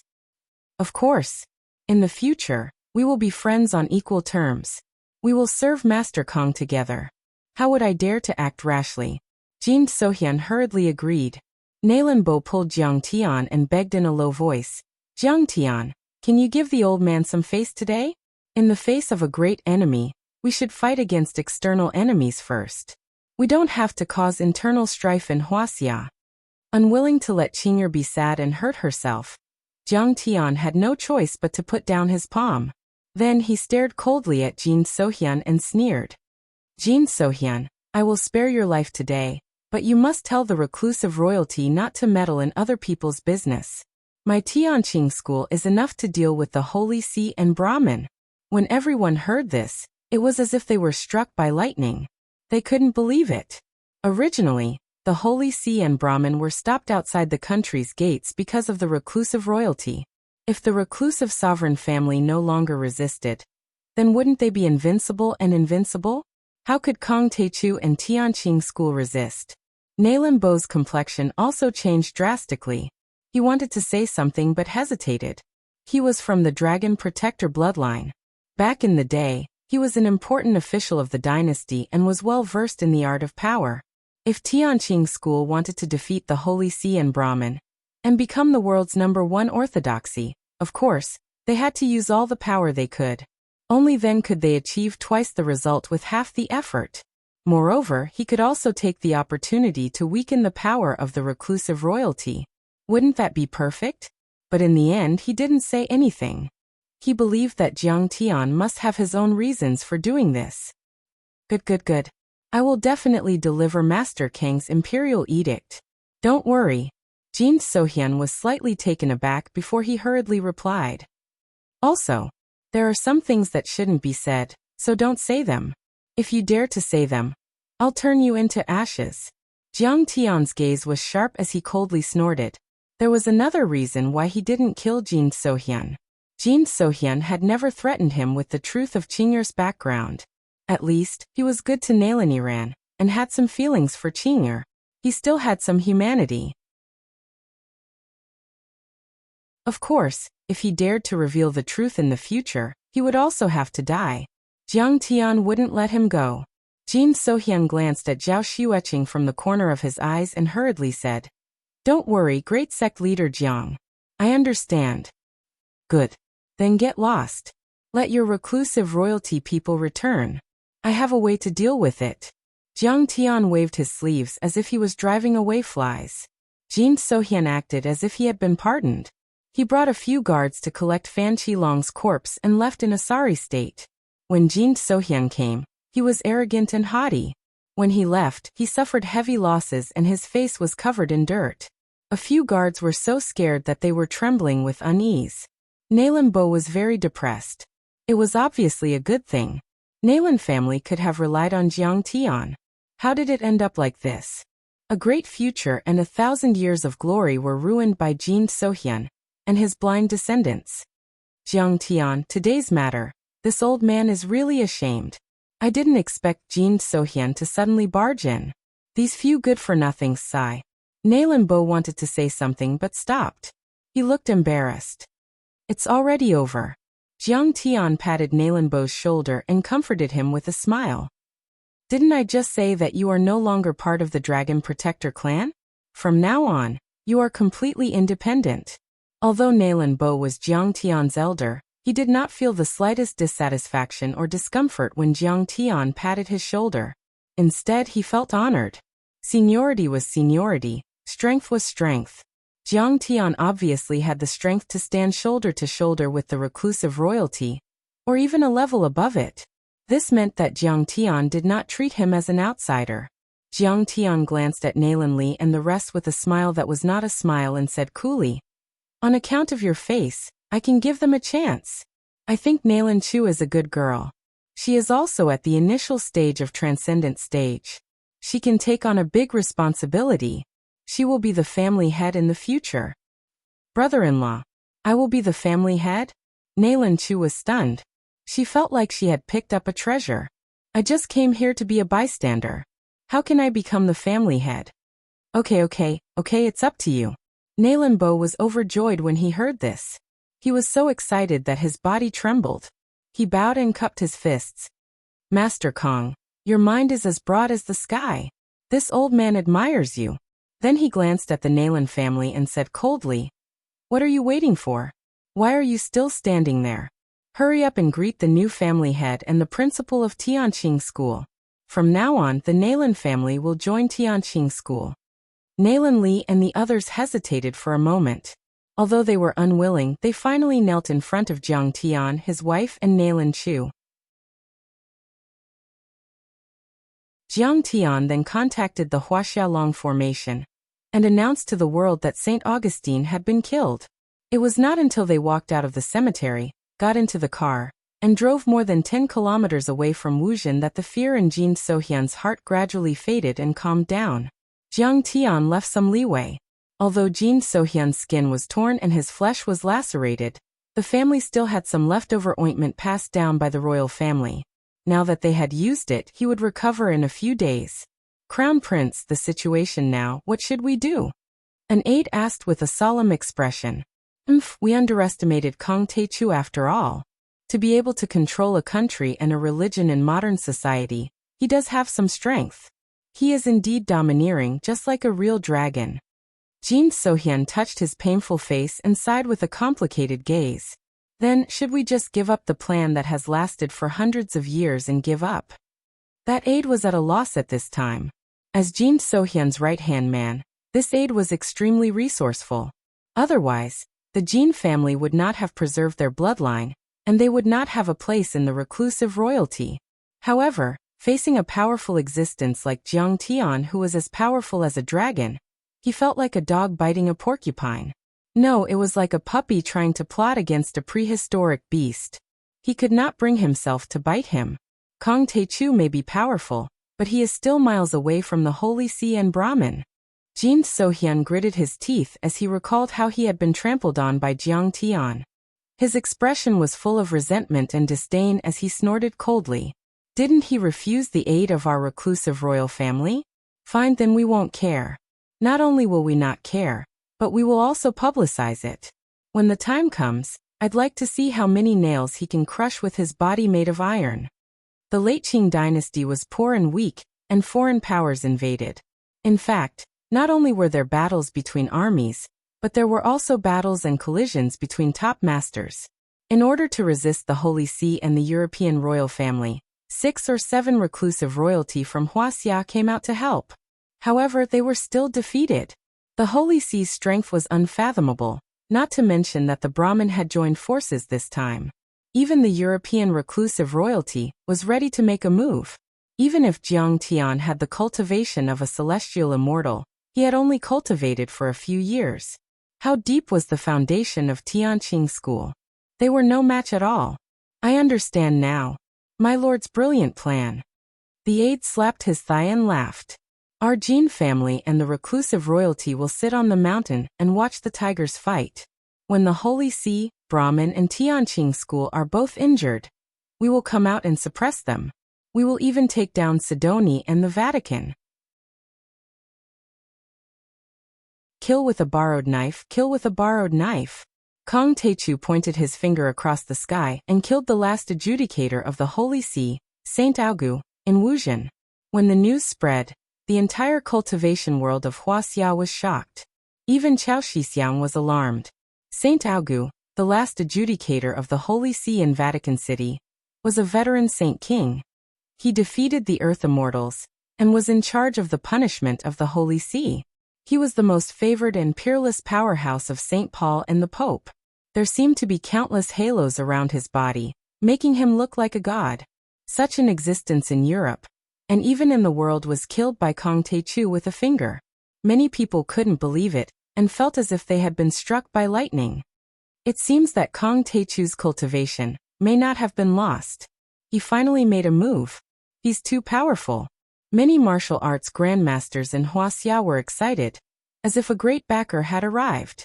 But then, the second news spread quickly under the control of Jin Sohyun. Kong Teichu was unreasonable and arrogant.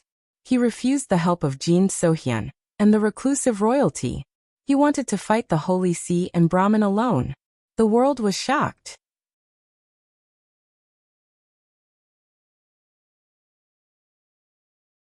Chapter 994. Isn't Jiang Tian being too rash?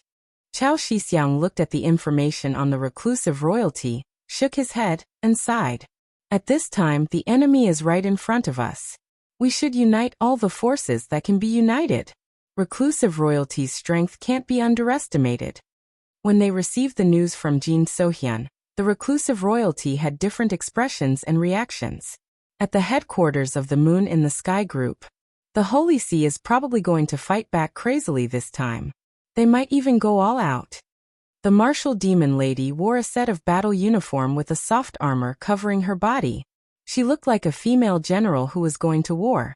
Kong Teichu may be arrogant, but he's fighting for Wuxia. The Wu family can't just stand by and watch. Dressed neatly, she instantly transformed from an enchanting female CEO into a female god of war. Her fighting spirit was overflowing. She pulled out 2 sharp scimitars and waved them a few times. She glanced at Luo Fei and the others and said, "The Wu family is going all out this time." In the suburbs of Chang'an City, there was an extraordinary ancient mansion. It occupied a large area of hundreds of acres. It was called the Tang Emperor's Hibiscus Garden. No one could enter on normal days. Whether it was the governor of the border, the leader of the underworld, or even the richest people on the Forbes list, no one could enter. Previously, there was a real estate tycoon in the top 10 of Wuxia with a net worth of tens of billions.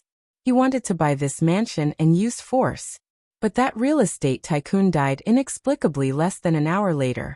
The palace at the head of the river locks thousands of doors. Who are the willows green for? This mansion was antique. There were continuous palaces and pavilions. It was majestic and magnificent. It was like stepping into the prosperous Tang dynasty. It was different from the exquisite and small hidden dragon dock. At this time, there were 2 people sitting at a white jade table in the courtyard. They were drinking tea and talking. One was Jin Sohyun, and the other was a middle-aged man in a pale yellow Tang suit. This man was in his 40s. His posture was tall and straight, and his face was like jade. His eyebrows were slanted to his temples, and his face was dignified without being angry. His body exuded the aura of an emperor, and he was actually able to stand up to Jin Sohyun. This person was a descendant of the Tang dynasty's royal family, the head of the Li family, reclusive royalty, Li Guangyu. That's what Kang Taechu said back then. Don't make us meddle in other people's business. How is it? What does the Li family think? Jin Sohyun asked with a smile. Li Guangyu was obviously infuriated.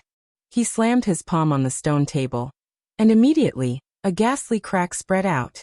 A moment later, with a rumbling sound, the entire stone table shattered into pieces and fell to the ground. Li Guangyu furrowed his brows and snorted coldly. Our Li family has already sacrificed 30 people, and he dares to say that we're meddling in other people's business. Our hot blood has been fed to the dogs. He stood up, his body trembling with anger. He waved his hand and sneered. Kang Taechu doesn't know what's good for him. He's too arrogant. All members of the Li family, retreat 30 miles. Let's see how long Kang Taechu can last. All right. Jin Sohyun stood up and said darkly. The Li family and the Jin family have the same goal. To control the mortal world, to welcome the arrival of the immortals from the heavenly star small world. Before this, I had also wanted to persuade Kang Taechu to submit to the stellar sky domain. However, it's obvious that he hates the stellar sky domain. I'm afraid that he will become our enemy in the future. It's good that he's dead. The sooner he dies, the better. However, your younger sister, Lady Wu, has rejected my suggestion. Do you want to persuade her? Who treats her as my younger sister? Back then, Wu Zetian was a coward. Our Li family doesn't even acknowledge her clan. Li Guangyu sneered. Just let her go. She'll only be accompanying Kang Taechu in death. Jin Sohyun frowned and pondered for a moment. He nodded and said, That's good too. I won't disturb you any longer. It's time to move on to the next stop. Where to? Li Guangyu asked. To Insignia Province, Fengyang County. I'll look for the head of the Zhu family, Zhu Guanlan. Jin Sohyun hurried away. Just like that, Jin Sohyun did not stop. He traveled through the night, and met with many reclusive royalty family heads one after another. Only one day later, apart from Lady Wu, the Li family, Zhu family, and Jin family had already withdrawn from the reclusive royalty battle. Although the other families did not publicly announce their withdrawal, they seemed to be biding their time.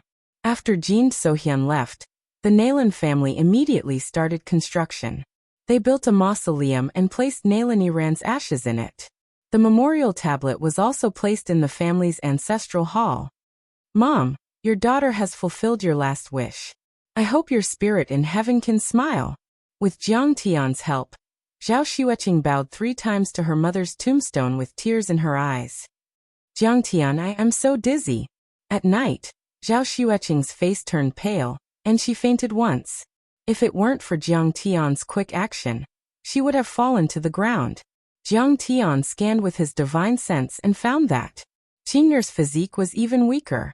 The baby in her belly was like a glutton, crazily devouring her qi, blood, and true essence. Jiang Tian hurriedly helped Zhao Xueqing sit up, and the vast true essence poured in. Jiang Tian even had a feeling of dizziness. In a moment of desperation, Jiang Tian took out the recovery seed from the heavenly star realm and tapped it in the air. A few more spirit essences flew out of the sky-devouring demon gourd and were quickly carved by Jiang Tian's 7th metal true essence to form a spiritual array. The spiritual energy of the recovery seed was transferred into the body of Zhao Xueqing and the baby. Too greedy. You're simply a glutton. I can't afford to raise you. Suddenly, the baby in Qingyer's belly waved its pink fists and greedily swallowed the spiritual energy. Its terrible speed made Jiang Tian stunned. After a full hour, the little girl in the belly was full and stopped swallowing. She curled up her hands and feet and fell asleep. The spirit chi recovery seed was actually swallowed by 1/10. My God, I will be poor because of you. Who will dare to marry you in the future? Jiang Tian was scared out of his wits, his face filled with disbelief. Such a vast amount of spiritual energy. I'm afraid even a golden core or nascent soul expert can be nurtured. He put away the spirit chi recovery seed in the stellar sky domain. Jiang Tian then transferred the vast true essence into Qing'er's qi. It took another half an hour before Qing'er woke up. Jiang Tian, what's wrong with me? Why am I dizzy? My physique is so strong. Zhao Xueqing lay on the bed, holding Jiang Tian's hand and said weakly, It's okay, it's a normal reaction of a pregnant woman. Don't worry, it's not a big deal. At this time, Jiang Tian was a little weak. 1/10 of his true essence had been consumed, and he was sweating. This had never happened to him before. Even when he defeated Golden Core Li Longyuan, the amount of true essence he consumed was just a drop in the bucket. The wild girl in Qing'er's stomach had a strong swallowing ability. Even Jiang Tian could not resist it. Jiang Tian was very worried. Time did not wait for him. Qing'er and the stupid girl could not wait any longer. They had to destroy the Holy See and the Brahmin as soon as possible. They had to rely on their teleportation array to fight their way to the Heavenly Kingdom and the West Earth dimensional world, and get as many spirit chi seeds as possible. He immediately arranged for Situ Xiao to return to Wuxian. Jiang Tian planned for Situ Xiao to take a private plane and send Qing'er back to Sidoni's Tianqing school. On his side, he immediately started killing the Holy See and the Brahmin. At this time, the news of Saint Augustine being killed by Jiang Tian had spread to Europe, and the whole world of European masters was shaken. The entire Holy See was furious. The current Pope, St. Louis, was furious. Kong Teichu even dared to kill the last adjudicator of the Holy See. He is challenging the supreme authority of the Pope. He must be suppressed by force. This time, the Holy See should go all out and make Kong Teichu pay the price in blood. A red-robed cardinal slammed the table and roared. The other cardinals, adjudicators, Holy See guards, crusade leaders, and abbots were also in an uproar. Now the news of the Holy Tomb being revived and the true God of the Heavenly Kingdom descending had been released. The Holy See's status had risen. Even the United States Pentagon was frightened and sent a deputy minister to the Pope to apologize for forcing the Holy See to close the mountain. Our fight with Kong Teichu is to fight for the world's first orthodoxy, and to lay the foundation for the true God of the Heavenly Kingdom to descend. The current Pope, St. Louis, was as tall as a mountain and surrounded by holy light. He sat on a golden chair inlaid with gems and with his eyes closed, as if he had nothing to do with the world. Only then did he open his eyes and release a powerful energy.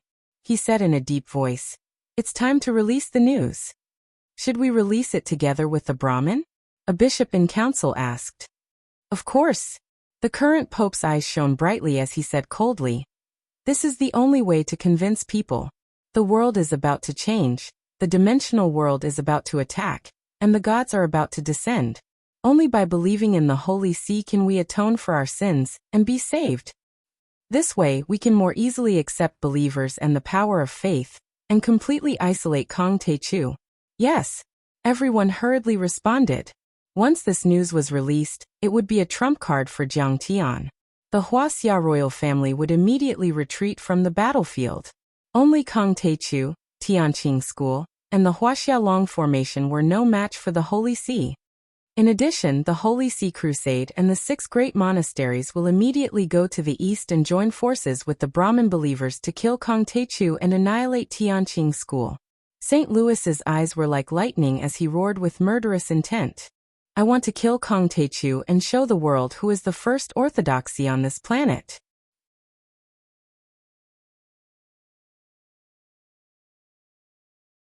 Chapter 995. In fact, Kasayapa Guru had been facing all kinds of accusations. This was because Jiang Tian had helped the Brahmin when he killed Niaming Yuan and the Covenant of Darkness. Many Brahmin elites, including Nirvana, had died at the hands of Niaming Yuan. On the other hand, Jiang Tian and the Brahmin sect did not have any deep grudges. This made it seem that Kasayapa Guru was narrow-minded, and that he had declared war on Kong Teichu for his own benefit.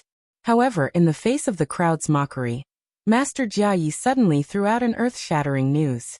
Kong Teichu has killed the immortals of the dimension world in the Qin family of Wuxia. Kong Teichu has provoked the immortals. The ruins of immortality and the dimension world will definitely take revenge and bring disaster to mankind. Only by eliminating Kong Teichu's henchmen can we appease the immortals' anger. The old man took action this time for the safety of mankind, and for the sake of the big picture, not for the sake of the Tao orthodoxy. As soon as these words came out, the entire world was shocked. Even the superpowers were stunned. What? The dimension world? We have lived on Earth for tens of thousands of years, and there is a dimensional passage that leads to another world? Yes, the dimension world is also called the arcane land of the Een sect and the unknown place. There are many different names. There are many immortal state warriors and immortals in that world, and soon they will invade Earth. This kind of information was only known to the Langley building of the Pentagon, and the Huaxiaolong formation, and the military. However, other countries were shocked. This was even more shocking than the existence of aliens. Is this true? In the past 100 years on Earth, there were only a few immortals like Kong Teichu, Yi Tianren, and Situ Shao. How can there be a large number of immortals in Star World? Why didn't they come to Earth? That's impossible. Someone questioned. Of course it's true. I saw everything with my own eyes. Qin Zhong's useless son, Qin Shaoxiong, had made a public statement at the Holy See in the Vatican. The closest one is the stellar sky domain. It only takes 1 day to travel to the Earth domain using the spatial array. He complained with tears of blood. Initially, the stellar sky domain was very friendly. They wanted to turn the Earth domain into a huge cultivation planet. They sent Qing Xiandaozi, Immortal Master Yuan, and many other immortals to contact my father and brother. Kong Teichu was afraid that the stellar sky domain would come to the Earth domain and weaken his power. Without a second thought, he used despicable means to kill them all. Before the Azure Mystic Tao disciple died, he self-detonated his divine soul and sent a message to the stellar sky domain. However, this Qing Xian Taoist has an extraordinary background. He is the son of the master of Heavenly Star. Kong Teichu has already committed a grave mistake. How can the Heavenly Star Palace let him go? Moreover, they will vent their anger on the entire Earth world. You have to know that there are thousands of heaven immortals in the stellar sky domain. Killing Kong Teichu and destroying the Earth domain is just a matter of a word. Originally, the Huaxiaolong formation, Chao Shixiang, and other leaders had already issued a gag order. They were not allowed to reveal the visitors from the Heavenly Star small world, and the great changes in the martial arts families in Yanjin. They were even forbidden to control many family members. However, Qin Shaoxiong took the initiative to contact the Holy See. The Holy See helped him escape from prison and spread these secrets. Oh my God! Thousands of heaven immortals! That's terrifying. I'm afraid they can even destroy the Earth domain and overturn the existing social order. The Brahmin and the Holy See's choice is for the survival of mankind. We should support them. Many people were shocked when they heard this. After Jiang Tian defeated Yi Tianren, many people estimated that Jiang Tian's cultivation level should be at the Heaven Immortal level, or even the peak of the Earth Immortal level. However, Jiang Tian's cultivation level was only at the Earth Immortal level, and he was already able to shake the United States, suppress Europe, and make the world's superpowers tremble. If thousands of heaven immortals from the star world came to Earth together, it would not be an exaggeration to say that Earth would really face a catastrophe and even be destroyed. Kong Teichu has always been fierce and ruthless. He has been killing mercilessly and wreaking havoc all over the world. Today he is finally facing a catastrophe. Some of the experts and forces that had a grudge against Jiang Tian before were gloating over his misfortune. Even if Jiang Tian was a heaven immortal, he would not be able to fight against so many people. He would be killed in the blink of an eye. The Brahmin and the Holy See's decision is for the safety of mankind. It is understandable. From the perspective of the big picture, we should support them. Some forces immediately expressed their opinions. That's right. Kong Teichu offended the heaven immortals for his own benefit and brought a catastrophe to mankind. He deserves to die. Yeah, that's too much. They came to Earth to spread cultivation arts and help mankind evolve. They are interstellar pacifists just like Bethune. However, he had killed all of their envoys and had thoroughly offended them. How can they not come for revenge? Many people thought so. Even some of Jiang Tian's supporters were shaken. Even some Huaxia's reclusive royalty began to change sides, and declared war on Jiang Tian and the Tianqing school. All the major forces and even countries were on tenterhooks and had a lot of complaints about Jiang Tian. In an instant, Jiang Tian was completely isolated from the rest of the world. The Tianqing school's foundation is too weak. They will definitely lose this time. We are still on the side of the Holy See and the Brahmin. Some powerhouses and forces who were fence-sitters didn't care so much about right and wrong. They would help whoever was stronger. Unlike the Gathering of Darkness, the Brahmin and the Holy See were all orthodox sects. In the resplendent Middle Ages where heroes rose together, they were called the mainstays. Their foundation was unimaginable. After all, the Holy See had single-handedly suppressed the Gathering of Darkness for many years. One could imagine how terrifying their strength was. Although Jiang Tian and the Tianqing school were powerful, in many people's eyes, there was a huge gap between them and such a peerless sect. There were even old missionaries of virtue who came to Wuxia to meet Jiang Tian and Zhao Xueqing in Wuxia in the name of discussing the survival of the human race as a special envoy of the church. They wanted to mediate the situation. The special envoy of the Holy See had a head of white hair and a benevolent face. If I offend the heaven immortals and gods, I will commit suicide to appease the anger of the heaven immortals. He firmly held the moral high ground. He had a kind face, but he smiled murderously and said, "After all, this is for the lives of 6 billion people in the world. Sacrifice me for the happiness of 6 billion. As for Kong Teichu and the Tianqing school, they should all destroy their own cultivation and be willing to be slaves of the dimensional world. They should surrender and wait for the heaven immortals' judgment." "I don't agree with this." Zhao Xueqing sneered and said, "The dimensional world's invasion is obvious. The invasiveness of the dimensional world is obvious. My husband is fighting for the humans on Earth. It's not necessarily invasive. They come from a higher civilization. How can they covet Earth?" The special envoy of the Holy See shook his head, as if Jiang Tian was too stupid. "It's just like how as a human, would you fight for a nest with ants? We are not ants. Your self-deprecating attitude is really disgusting." Zhao Xueqing suppressed her annoyance and said calmly, "Besides, even if it's an ant, a termite that can destroy a dam, it will be killed by us. No matter what, Kong Teichu commits suicide, and you are willing to be slaves in exchange for the peace of Earth. This kind of sacrifice is also very meaningful and valuable." The special envoy of the Holy See smiled and guided him patiently. "Mr. Jiang, if an extraterrestrial civilization invades, you only need to hand over an innocent person to save the lives of all mankind. Will you hand it over?"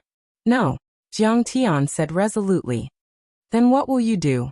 the special envoy of the Holy See questioned. "Kill the extraterrestrial civilization, even if the whole human race dies in battle," Jiang Tian said calmly. "Protecting one person is protecting the whole world. If we hand over an innocent person, it's the same as handing over the whole world. Don't give an inch of land, don't take a step back, don't leave anyone behind. Behind you is your home, your family." Stubborn. The special envoy of the Holy See had a mocking look on his face as he left in a huff. After the special envoy returned to the Holy See, he arranged and publicized Jiang Tian and his wife's words. Immediately, more forces and experts were filled with righteous indignation and fought to suppress Jiang Tian. Jiang Tian is just one person. If his life is exchanged for the safety of the whole world, wouldn't that be great? If they don't want to be captured, they will be met with the crazy revenge of the dimensional world. That is equivalent to plunging the whole human race into eternal damnation. Kong Teichu is too selfish. He still can't compare to the great sects like the Holy See and the Brahmin.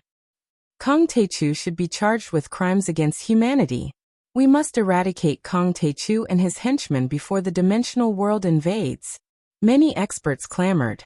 It was also at this moment that the Holy See and the Brahmin took the opportunity to announce.